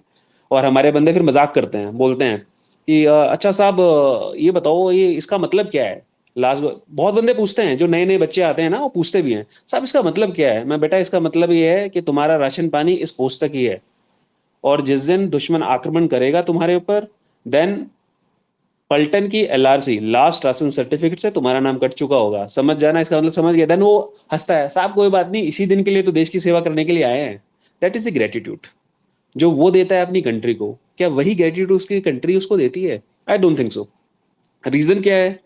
अभी 2023 में हमारी गवर्नमेंट ने एक नया रूल लेके आई रिगार्डिंग डिसेबिलिटी पेंशन। उन्होंने क्या करा कि पहले जो सोल्जर 30% की कैटेगरी में फॉल करते थे, अब वही सोल्जर 5% की कैटेगरी में फॉल करते हैं। दैट इज अ, बोलते हैं ना, माइन्यूट माइन्यूट थिंग्स होती हैं, कि उनको सोल्जर्स को डिसेबिलिटी पेंशन डिनाई करना था, कि जो 30% में आ रहा है अब वो 5% में आ गया, और 20% के पास जो नहीं होगा उसको पेंशन मिलेगी नहीं। शायद किसी को नहीं पता होगा ये, कोई जानना भी नहीं चाहता है, कोई सपोर्ट भी नहीं करता है, because no one wants it.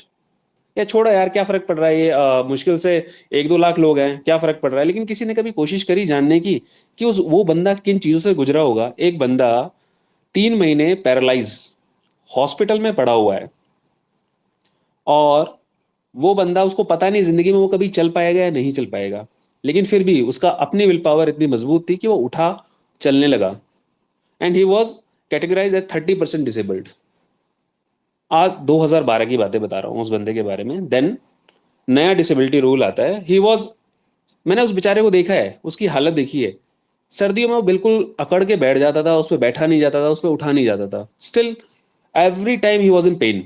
मैं, यार तू अपना इलाज क्यों नहीं कराता है? बोला सर कैसे इलाज कराऊं, इतना ही हो सकता है, इससे ज़्यादा ऑपरेशन होगा, ऑपरेशन करूंगा तो गारंटी नहीं है मेरा उसका बैकबोन का, कि उसके अंदर जो नर्व्स हैं वो, ऑब्वियसली बात है, नर्व्स का जो ऑपरेशन होगा तो कहीं ना कहीं बंदे को लगता है कि वो सही होगा या नहीं होगा, वी डोंट नो।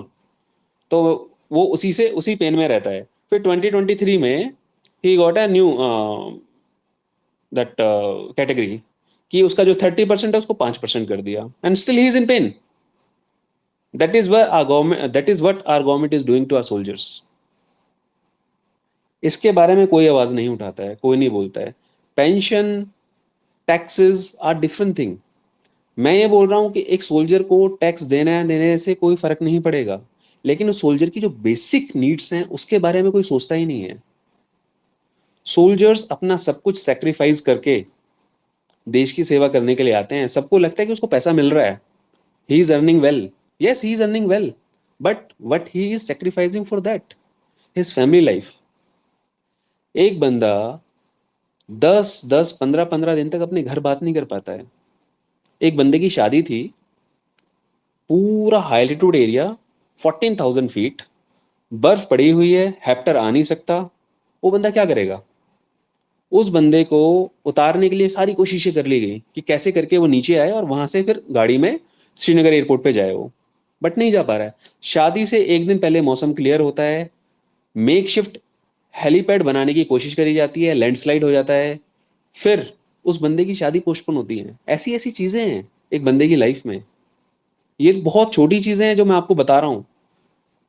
मैं अपना ही उदाहरण दे देता हूँ आपको। इन 2014 आई वॉज नॉट अवेयर कि मेरा बेटा सिर्फ 6 महीने का था, ही गॉट बर्न, और सीवियर बर्न्स, उसको बर्न इंजरी हो गई थी, पूरा बैक उसका बिल्कुल सारा ब्लिस्टर्स थे उसके बैक के ऊपर। बाद में जब मैंने फोटोज देखे, I came to know after 14 days। Can you imagine it?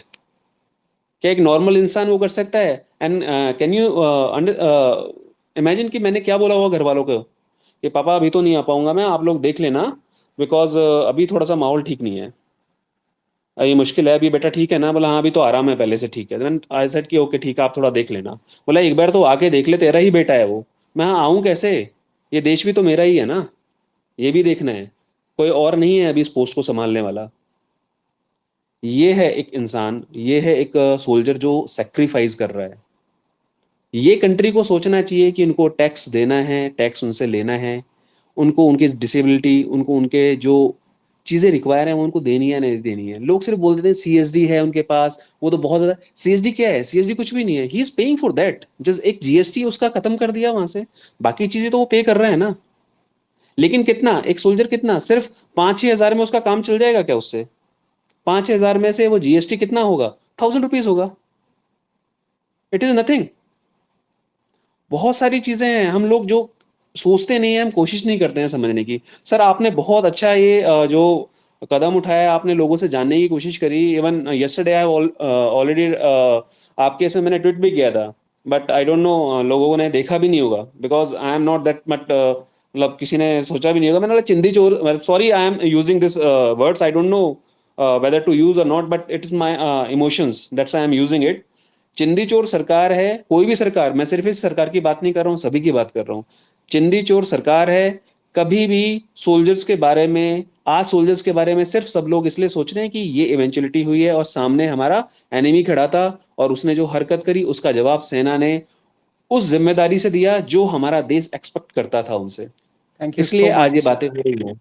Thank you so much, Colonel Ji. It's been really an honor to listen to you. I've found two people who disagree with us. Before I get thank their you. views, Prav speaks and Dr. Kaushik. Meghna ji has raised her hand. Meghna ji, you would like to say something? Please go ahead. Yes, Anand, like once again, I'm coming back to your point of gratitude. And of course, I'm so glad that you've had this space. And I am also getting to listen to people, who have different views. But for Yes. me, I think this is very important. And what Lieutenant Colonel Vikas has just said now, uh, I'd like to go back to this. Anybody who's followed any war, like if the last that we've had was Kargil. Before every task as they're given, mission or whatever, tomorrow morning you have to recapture this post. The entire team which is going up there writes their last letter home.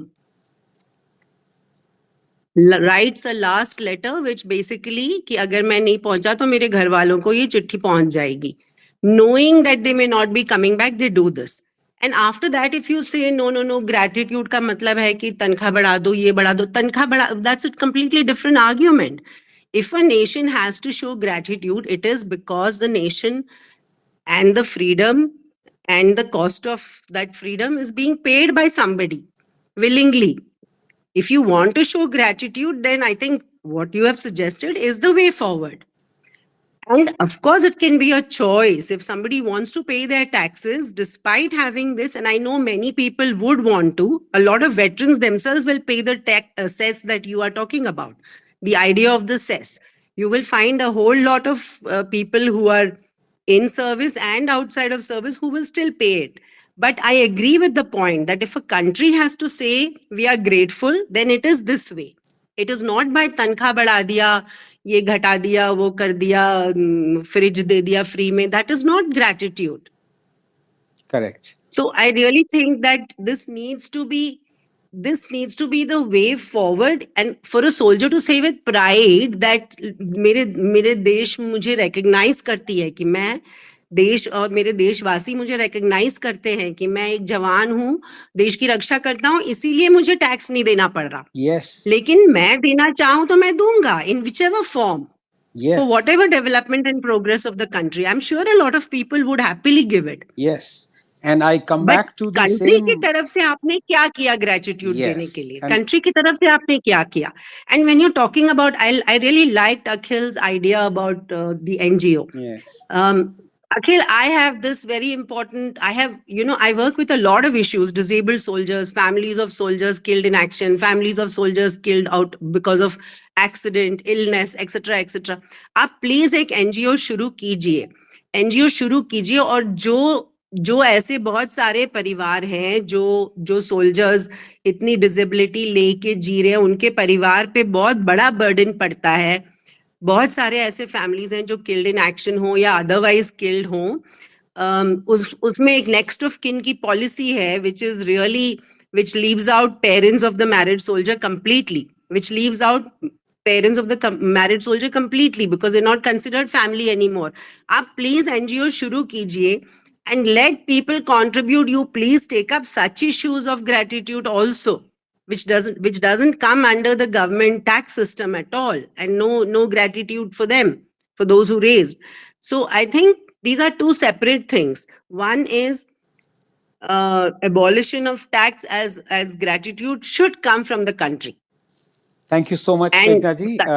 We'll just get Prav speaks. He has an opposing view. Prav, over to you. Prav speaks. Yeah. Anand sir, just give me 1 minute. Just give me 1 minute. Okay. I'll then. Meanwhile, I'll get Dr. Kaushik. He also has an opposing view. Dr. Kaushik, you'd like to tell us what your view is? Yes, thank you very much. Glad to be here. You are one of our favorite person, and Thank you. I would borrowing a line from your often spoken thing. I will just try to finish my thing in 120 seconds. And the thing is that, see, my family has my elder brother of my father, who we call in Bengali J2. He served in the peacekeeping force in Sri Lanka during 87 to 90, and ultimately because of a landmine accident, he was serving as a subedar, and he suffered disability, and then he remaining part of his life he really lived very poorly. And so I can understand the point you are coming from, that ultimately it is about not only about the gratitude of our towards our Jawans, but also to improve their lifestyle and also income. Overall things has to be done. However, without any meaningful tax reform which is happening at the moment, that seems unlikely.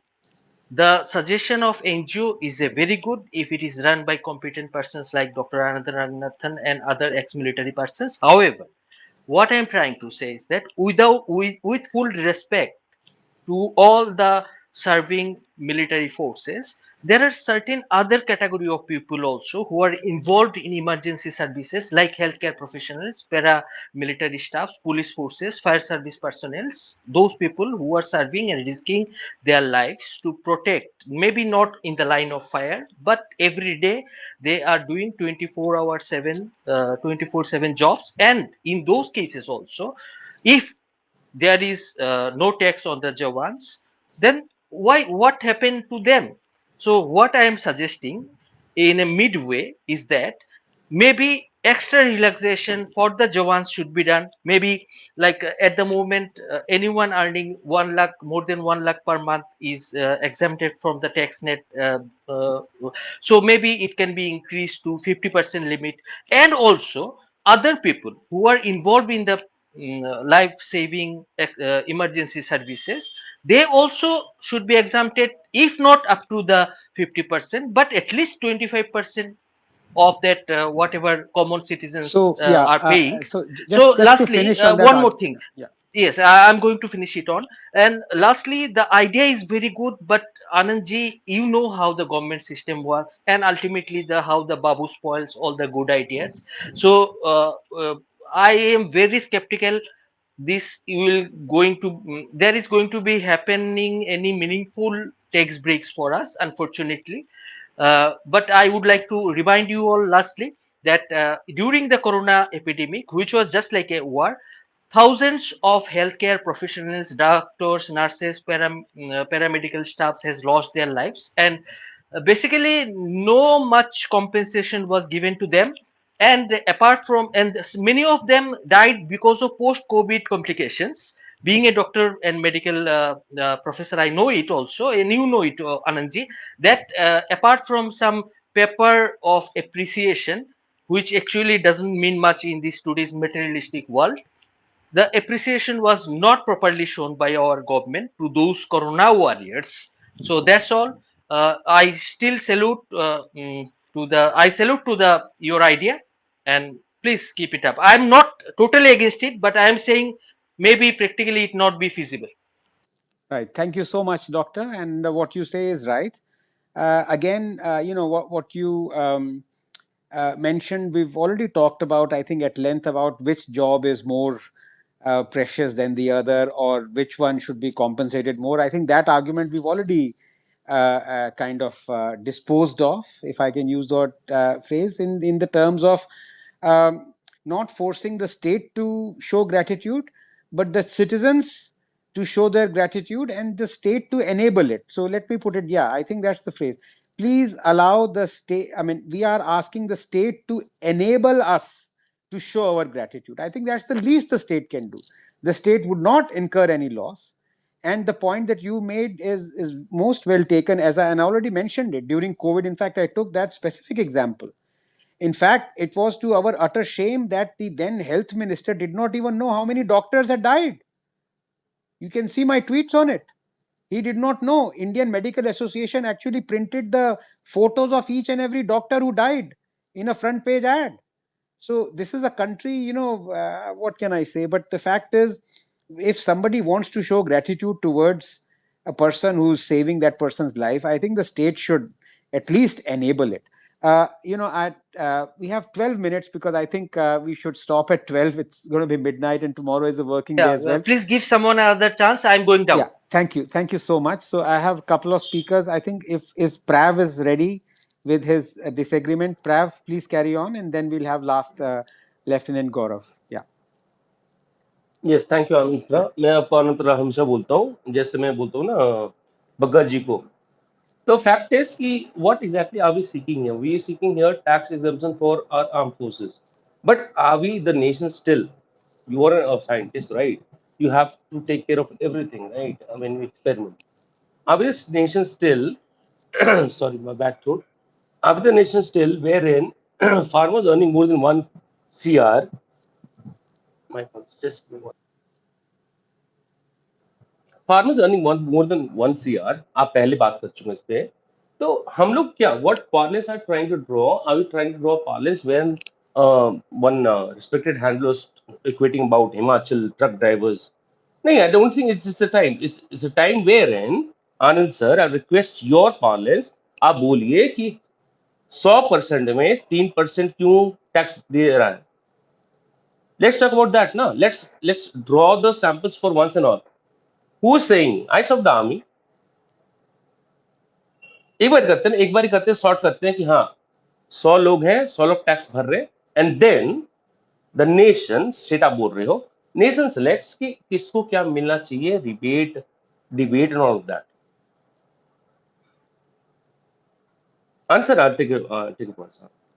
Okay. Thank you, Prav. Can I please request Priyanka ji to speak now? Thank you. Hi, Anand. Thank you very much for picking up on this topic. Thank you. And hello to everybody. I just wanted to number one, I'm very much in favor of the motion.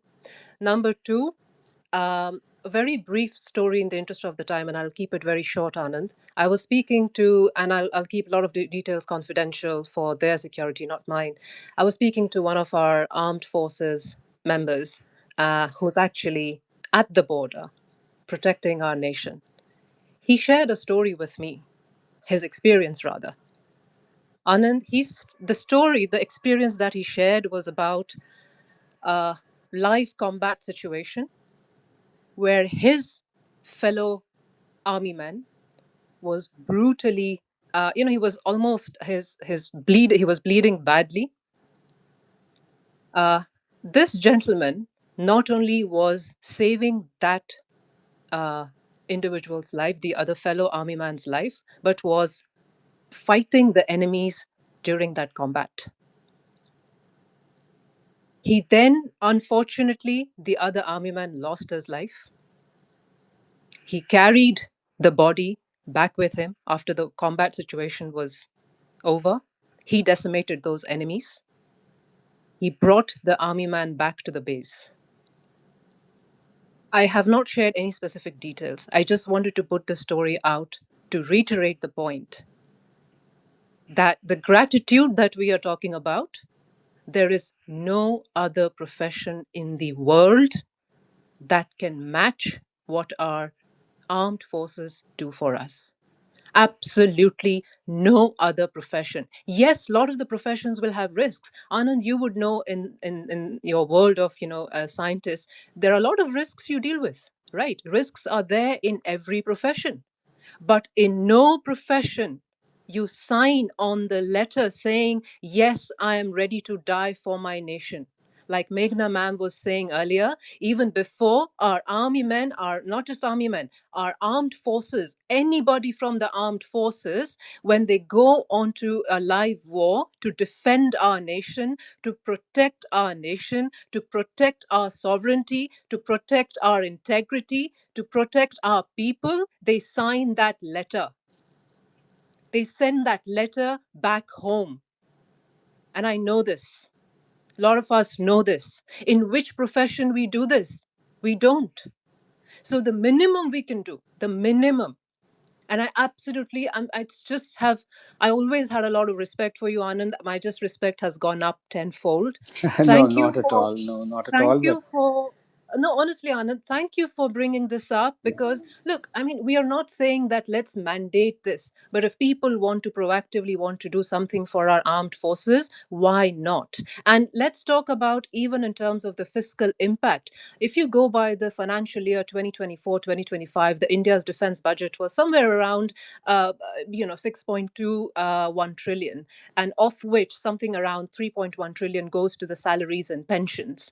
Now, even if you were to go with the tax exemptions, roughly doing the financial mathematics there, would effectively increase the salaries and pensions by somewhere around 4 to 8%. Exact numbers, we have to work on those. Why I'm giving this a rough estimation is that the points regarding we need to do more for our army or for our armed forces, even in terms of indirectly this tax exemptions would help them. It would actually increase and boost the disposable income. And speaking of income, we just cannot quantify what the armed forces do for us. We just simply cannot quantify their sacrifices. So when we talk about, when people say that, okay, they have a canteen and they get this allowance and they get that allowance, my dear fellow citizens and my dear Bharatiyas, please do ask yourself this question, that in which profession, and I'm more than happy to be challenged and I'm more than happy to be corrected, but in which profession we lay our lives for our country. Thank you, Anand, for giving thank me the you. time. Not at all. And Thank thank you, you Priyanka. very much. Very kind of you. We've got 5 or 6 minutes left. Can I please have Dr. Navya? And after that, Sushilji and closing comments from Meghna ji. Dr. Navya? Yeah. Thank you so much, Anna.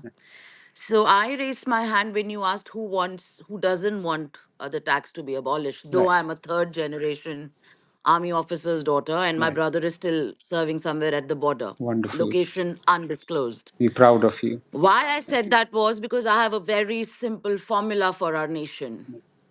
Just don't make them do any extra work. You see, if you see the Charter of Armed Forces, they are not your police. They're not supposed to be your writing people. They're not supposed to make your elections happen. They're not supposed to be there when an earthquake happens. They're not supposed to be there when a railway line is blown up. These are not their jobs. This is the police's job. This is the CRPF's job. This is the BSF's job. And they all get paid for it. So take away all the extra duties. I want to know, when was an army person paid overtime? That, hey, dude, you get 1 lakh rupees a month. But this month, you went and did 5 earthquakes, 7 floods, 8, cloud bursts, and 20 elections. I'm going to pay you extra money overtime. So when armed forces are made to be extended, first of all across all your active borders. Now, you and me think war happened only 2 days back. please wake up and smell the coffee. In Rajouri, in Poonch, in Nowshera, in Kashmir, in Manipur, where your naval borders are, there is a war happening every single day. Every single day, young men with young wives and old mothers go out patrolling, knowing there is IED, knowing there is somebody waiting घात लगा के उनको गोली मारने के लिए, knowing कि patrolling पे जा रहा हूँ घर आऊंगा कि नहीं. So we only celebrate those few people जिनके बारे में हमें कारगिल में पता चलता है या पुलवामा में पता चलता है, पर रोज जो आईडी पे पेट्रोलिंग जाते हैं उनके लिए एक छोटी सी न्यूज आती है और हम उन्हें भूल जाते हैं. सो टैक्स बिल्कुल भी मत चेंज करिए. आप एक काम करिए, इजराइल के जैसे सबको मिलिट्री सर्विस में लगाइए इंडिया में. ये जो अभी सिर्फ 522 लोग ज्वाइन हुए हैं, 5 करोड़ लोग ज्वाइन हो जाएंगे. Because unfortunately two things have happened in India. हमारी आर्मी जो है ना बेचारी बहुत शरीफ सी है, इनोसेंट सी है. आपने देखा होगा अपनी even in their press conference वो अपना ढिंडोरा नहीं पीट पाते. So what has happened, we only see the glorious side of the army. Is it an adventure? You're doing paragliding, you have a gun to handle. We don't see कि बर्फ में एक मेस्टिन को पिघाल के वो पानी पीते हैं. So I think one, we ought to make everybody serve the forces without any, without any concessions, especially the babus who make the policy. उससे आधी problem खत्म हो जाएगी. Second, we ought to make them do only their job. You see, they signed up for their job. They signed up जब 200,000 करोड़ साल में एक बार लड़ाई होगी तो मैं आपके लिए लड़ाई लड़ लूंगा. पर इस देश में तो 70 साल से लड़ाई हो रही है. 70 साल से कश्मीर में खून बह रहा है. 70 साल से मणिपुर जल रहा है. 70 साल से कभी श्रीलंका जा रहे हैं, कभी कश्मीर जा रहे हैं, कभी कहीं और राइट्स पे जा रहे हैं, कभी बम फूट रहा है. हर जगह पे आपको फौज की जरूरत पड़ जाती है. इवन एशियन गेम्स जो 100% सिविल अथॉरिटी को ऑर्गेनाइज करना था, लास्ट में आके आर्मी को कहा गया भाई प्लीज बना दो, हमसे बिल्डिंग नहीं बन रही. So when you are abusing a force for everything and anything for 70 long years, you ought to be grateful. And sadly, that's what we are not. We are not grateful for two things. Because one, we are always compensating the army with, अरे ये तो फौजी हैं, इनको जय हिंद बोल दो जोर से. नहीं भाई, उन्हें भी मर्सिडीज चाहिए. वो भी चाहते हैं कि मर्सिडीज में आए पाकिस्तानी कर्नल की तरह झंडा फैला के. Why not? Why do you think that an armed force personnel only wants to be glorified? He does not want to be honored. He does not want to be respected. Do you know, initially army में लोग 1 रुपए salary में भी आते थे क्योंकि honour matter करता था. बट धीरे धीरे आपने उनको बीएसएफ से इक्वेट कर दिया, पुलिस से इक्वेट कर दिया. आज तो लोग उनको फायर एजेंसी लोगों से भी इक्वेट कर रहे हैं. Believe me, I have the highest respect for everybody who does any labor. And there are ways and means we must celebrate them. We must be like Japan when it comes to our, sanitary workers and treat them like demigods. But for heaven's sake, you cannot equate that job with an army personal's job. जब मेरा भाई या मेरे पिताजी किसी petrol पे जाते थे या किसी ऑपरेशन पे जाते थे, वो जो फीलिंग आती है ना कि भाई ये वापस आएंगे ही नहीं आएंगे, आई बेट माई लाइफ दो किसी को $1 million अभी और वो भेजे अपने बेटे को, right now send your son to the border and I will pay you $1 billion. So, Anand, please understand that I am more than grateful. I will eternally be grateful to you because you have at least thought of being grateful. हमारी imagination भी नहीं है grateful होने की. So, my humble gratitude to you, No, no, my you're being humble very pranam kind, to and you. no, thank you. But And I just hope we can be grateful, feel grateful. I think the day we feel grateful, ये छोटे मोटे debate खत्म हो जाएंगे इस देश से. That's my only humble request to everybody. Military service compulsory like Israel. The whole tax issue will vanish. Believe me. thank Thank you you. so much and Jai Hind. Thank you so much, Doc. And we all of us wish your brother, all safety. And we are absolutely proud of him. He's a hero, and he will. All your family is a hero. So thank you so much. Can I please now have the two speakers left, and then Meghna ji for closing comment. I'm so sorry, it's beyond 12, but I need to keep my promise. So Sushil ji, I'm sorry, please take couple of. Oh, 1 second. I had added you as a speaker. 1 second, I'm adding you, and then again I'll have Lieutenant Gaurav Panwar as a speaker. So Sushil ji, please carry on. Thank you, Yeah. Dr. Ranganathan, for squeezing me in when time has run out. My And apologies. No, absolutely, absolutely grateful for this. Not to get a chance to speak on a topic as this would have hurt me twice. First, as a patriotic Indian, and second, as an avid citizen of financial markets. So, thank you very much twice. And Anna is a very nice, sweet name Dr. Navya suggested for you. So, I take the calling you Anna because you're a sweetly dangerous guy and a dangerously sweet. Thank you very much. Anna very well. Anna is a very respected name in Bombay. All the restaurants are owned by Annas. So, jumping to the point now, I'm not opposing the idea. I'm offering a slight modification. Four angles to it. Quickly, I'll rattle very quickly. See, speculative activity is something Government of India has rightly banned officers in any vocation within the government above a certain level because speculation makes men weird. I live a weird life being a speculator for 30 years.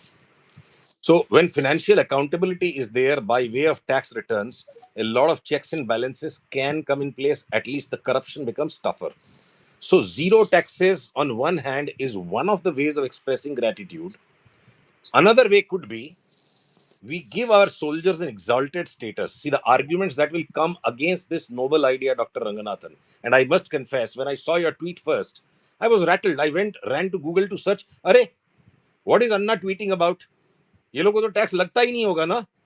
I was so shocked to know that इनको tax लगता है. So then I back calculated. Taxation has created sort of an accountability कि भैया साल भर तुमने क्या कमाया, क्या खोया, कहाँ खर्च किया. And a number of senior army officers are very rich also. Maybe inheritances, land banks they inherit. So not to get very elaborate, रात के 12 बज चुके हैं. तो जल्दी बोलना है मुझे. हाँ. So why don't we also evaluate if an argument is offered down or zero tax करेंगे तो unaccountable हो जाएंगे. Let's also want to give them an exalted status. I also don't want the government to steal opportunity from the hands of each individual to personally practice gratitude. So this is what I'm suggesting to take care of all of these four challenges. The Jawans do not have to file their returns under the regular income tax. Also because there is a privacy issue. My income tax returns get stolen every year for 500 rupees a year. Tom, Dick and Harry quote me with my income tax returns. I'm telling you, itni halat kharab, itna digitization hone ke baad bhi. So first thing, privacy. The financial affairs of our army men have to be known only by the disciplined army people. Create an internal financial reporting chain within the army, within the armed forces. Income tax department ko nahi karna hai, inko confidentiality deni hai main. And rename it. Don't call it tax. Call it contribution to armed forces welfare fund. Maybe instead of 32% that we pay, they pay 5%. Why I'm coming to that? Or 1% or 5%, that's debatable, can be done. There is accountability because साल भर का finance उनको देना है. कौन सट्टा कर रहा है, कौन गैम्बलिंग कर रहा है, कौन घूस ले रहा है, कौन कसीनो में जाके खेल रहा है, लॉटरी खेल रहा है, लैंड में ट्रेडिंग कर रहा है, आर्मी का काम करने के बजाय धंधा चला रहा है, डिस्टर्ब हो रहा है मेंटली, तो his seniors can counsel him. Point one. Point two, apart from prevention of financial profligacy, sense of entitlement that I'm an exalted person, मेरे को टैक्स नहीं लगना चाहिए, उसकी जगह sense of duty बढ़ जाएगा कि army can take care of itself. Army men can take care of their own dead. Army men can take care of their own disabled. So their pride goes up, their accountability remains, privacy comes in, and instead of government practicing charity on behalf of all of us, I want each of us to be having that privilege, to practice charity, to practice kindness, to practice gratitude is also an opportunity that comes only to the blessed few. I don't want to surrender that opportunity. I want my sons and daughters to learn the value of being charitable and have gratitude. So वो हमारे पास individually होना चाहिए. Whether it gets included in CSR or becomes a last point, and I'll conclude. Thank you very much for listening to me so far. To encourage a sense that we must all have gratitude for those who protect us. Maybe Nirmala madam can consider, even though the tax regime has been moving. I promise you this is the last point. Even though there's been a touted simplification going on, I never know if India will ever become a completely simple society. We refuse to be simple. So there's no harm in adding one more tax exemption section. that any civilians contributing to the welfare of armed forces fund or whatever you call it will receive these tax exemptions. So this is how we increase opportunities available to every Indian to practice gratitude to the army, give them respect. Do not create a sense of entitlement for them. Make army men accountable for their earnings and their superiors must know सट्टा कर रहा है कि नहीं कर रहा है, gambling कर रहा है कि नहीं, illicit दारू का धंधा कर रहा है कि नहीं, कच्चे के पैसे पक्के कर रहा है कि नहीं, वो बहुत जरूरी है, प्राइवेसी भी मेंटेन होगी. So no income tax, but for those who will come and gag us कि भैया ये नो इनकम टैक्स में तो इनकी अकाउंटेबिलिटी खत्म हो जाएगी. तो doctor Ranganathan, I am only suggesting, हमारी डिफेंस इस डिबेट में पहले से रेडी हो. ठीक है, इंटरनली इनकी इनकम टैक्स होनी चाहिए, but will not label them as income tax.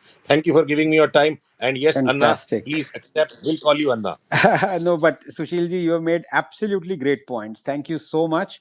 And I think all of them are really great, rational, logical points. And I think the government should take some of them very seriously. The first one is that, the privacy to be maintained. So the tax returns, till such time that the tax is abolished, at least beach mein, it should not be, done by people who do not belong to the military forces.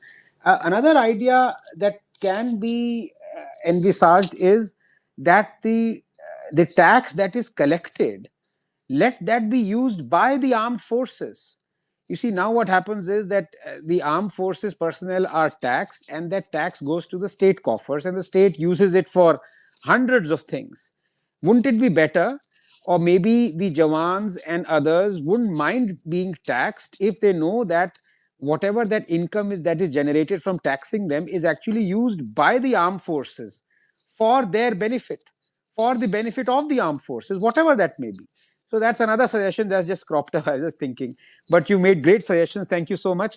Can I please now request, as our last speaker, Lieutenant Gaurav Panwar, and then Meghnaji to please close. Thank you so much. Thank you, sir. After 2 hours, finally. I'm so sorry about Well, it. I hope you actually, forgive me. I'm very sorry. But I it's wanted to okay. get as Actually, many people as you, possible and as many disagreements as possible, because that has enriched our discussion. Yeah. yeah, actually, your argument had two parts: gratitude and the cess part. I agree with one and I disagree with one. That's why I did not know whether to hands up, thumbs up or thumbs down. Well, actually, anybody who was against it was based, it was based on the assumption that, that people, army persons or naval persons are not working when the war is not there. Thing is that when the war is there, you get to know that, it may come, the fire may come from anywhere. But when the war is not there, it's the same for the army person or the naval person, that the fire may come from anywhere. But I would like to say that, again, for part, I'll say one more thing, that somebody said that only 5% are paying tax. I'll say that yes, it is very minuscule, very small part of it. So it doesn't really matter that, it is the matter of, financially it will not make an impact, and it's not that whether they can pay or not, but what matters is that you are showing your gratitude. But I disagree with the cess part, because somebody, someday some comedian will come and he'll say ki border pe fauji khade to kya hi kar rahe hain. So if you'll take cess from them, after some point of time they'll have this mindset. So what I suggest is that, after, like the general ranks, in trust me, the major tax will come from there only. If they know that they have not been taxed all their life when they were in field, then they would not say no to pay tax when they will be in the field. And I'm a civil servant, and I'm serving in territorial army also. So I see the, both side. I've seen the both side. I've served with police, but trust me, I was a naval, I was a coast guard officer also, so I have served in navy also. Trust me, the difference is when we are with the police, we are all night out. We get to tell our family that, I'll come morning and all that. But I remember when I was in ship, I came back. I asked my father कि अरे मुफ्ती मोहम्मद सईद था CM तो कश्मीर का. My father said कि अरे he already died. Because when we are there now, we don't even get to know what happened in the world. So we are sailing for like 22 days in a, in a month. That means, 22 days out of 30. That means for 22 years we don't exist for the world. The world doesn't exist for us. We are in the ship and we are puking all the time. That is so terrific condition in the naval side also, and in the army also. I have served in, Kashmir. Even sleep is a luxury. Trust me, even sleep is a luxury. Like, I have served in civil services, I have served in navy, I have served in army. I'm telling you, you don't know the contribution. So I'll say that yes, you know that gratitude should be there, because the amount is not much. And even if you want to tax, maybe that can be for the journals. But yes, cess I would not subscribe to, because after some time people will start telling, "Yaar, hum de rahe hain tumhare hisse ka to," and that will be a very bad situation. That's all I want to say. And yeah, one more thing, that usually we say कि development हो रहा है, tax base बढ़ रहा है. Tax base भी तभी बढ़ रहा है when you know that बाहर से गोली अंदर नहीं आ रही. You see South Sudan, you see other countries, somebody is guarding there, you who doesn't know कि कहाँ से गोली आ जाए. Only then the development is actually happening inside the country. Businesses are coming क्योंकि उन्हें हमारी आर्मी पे भरोसा है, हमारी नेवी पे भरोसा है, हमारे एयरफोर्स पे भरोसा है कि अटैक नहीं होगा, ये नहीं होगा, वो नहीं होगा, वरना दुश्मन तो 70 साल से बाहर खड़ा है. That's it. Thank you so much, Lieutenant. Meghna ji, if you could kindly make the closing remarks. Thank you so much. Anand, you've been so kind to give me the closing No, remarks. no, I not don't at think all. I'm qualified enough, No, no, no, to absolutely make the not. closing No, remarks. no. But I've heard both sides, and I think very valid points have been made. What definitely concerns me is that if, as it is, I hear a lot about people saying we pay taxes and the armed forces, you live off our taxes, kind of a thing. And many a time I've had to retort saying the armed forces people also pay their taxes. It's not only you who pay taxes to the country. Armed forces personnel also pay their taxes. Now, if the taxes are removed, तो just imagine कि कितने लोग ये कितनी बुरी तरह से मतलब ये बोलेंगे. So this is a concern I have. At the same time, I really think that gratitude has to come from the country. If at all it comes, it must come from the country, and it should be defended by the country.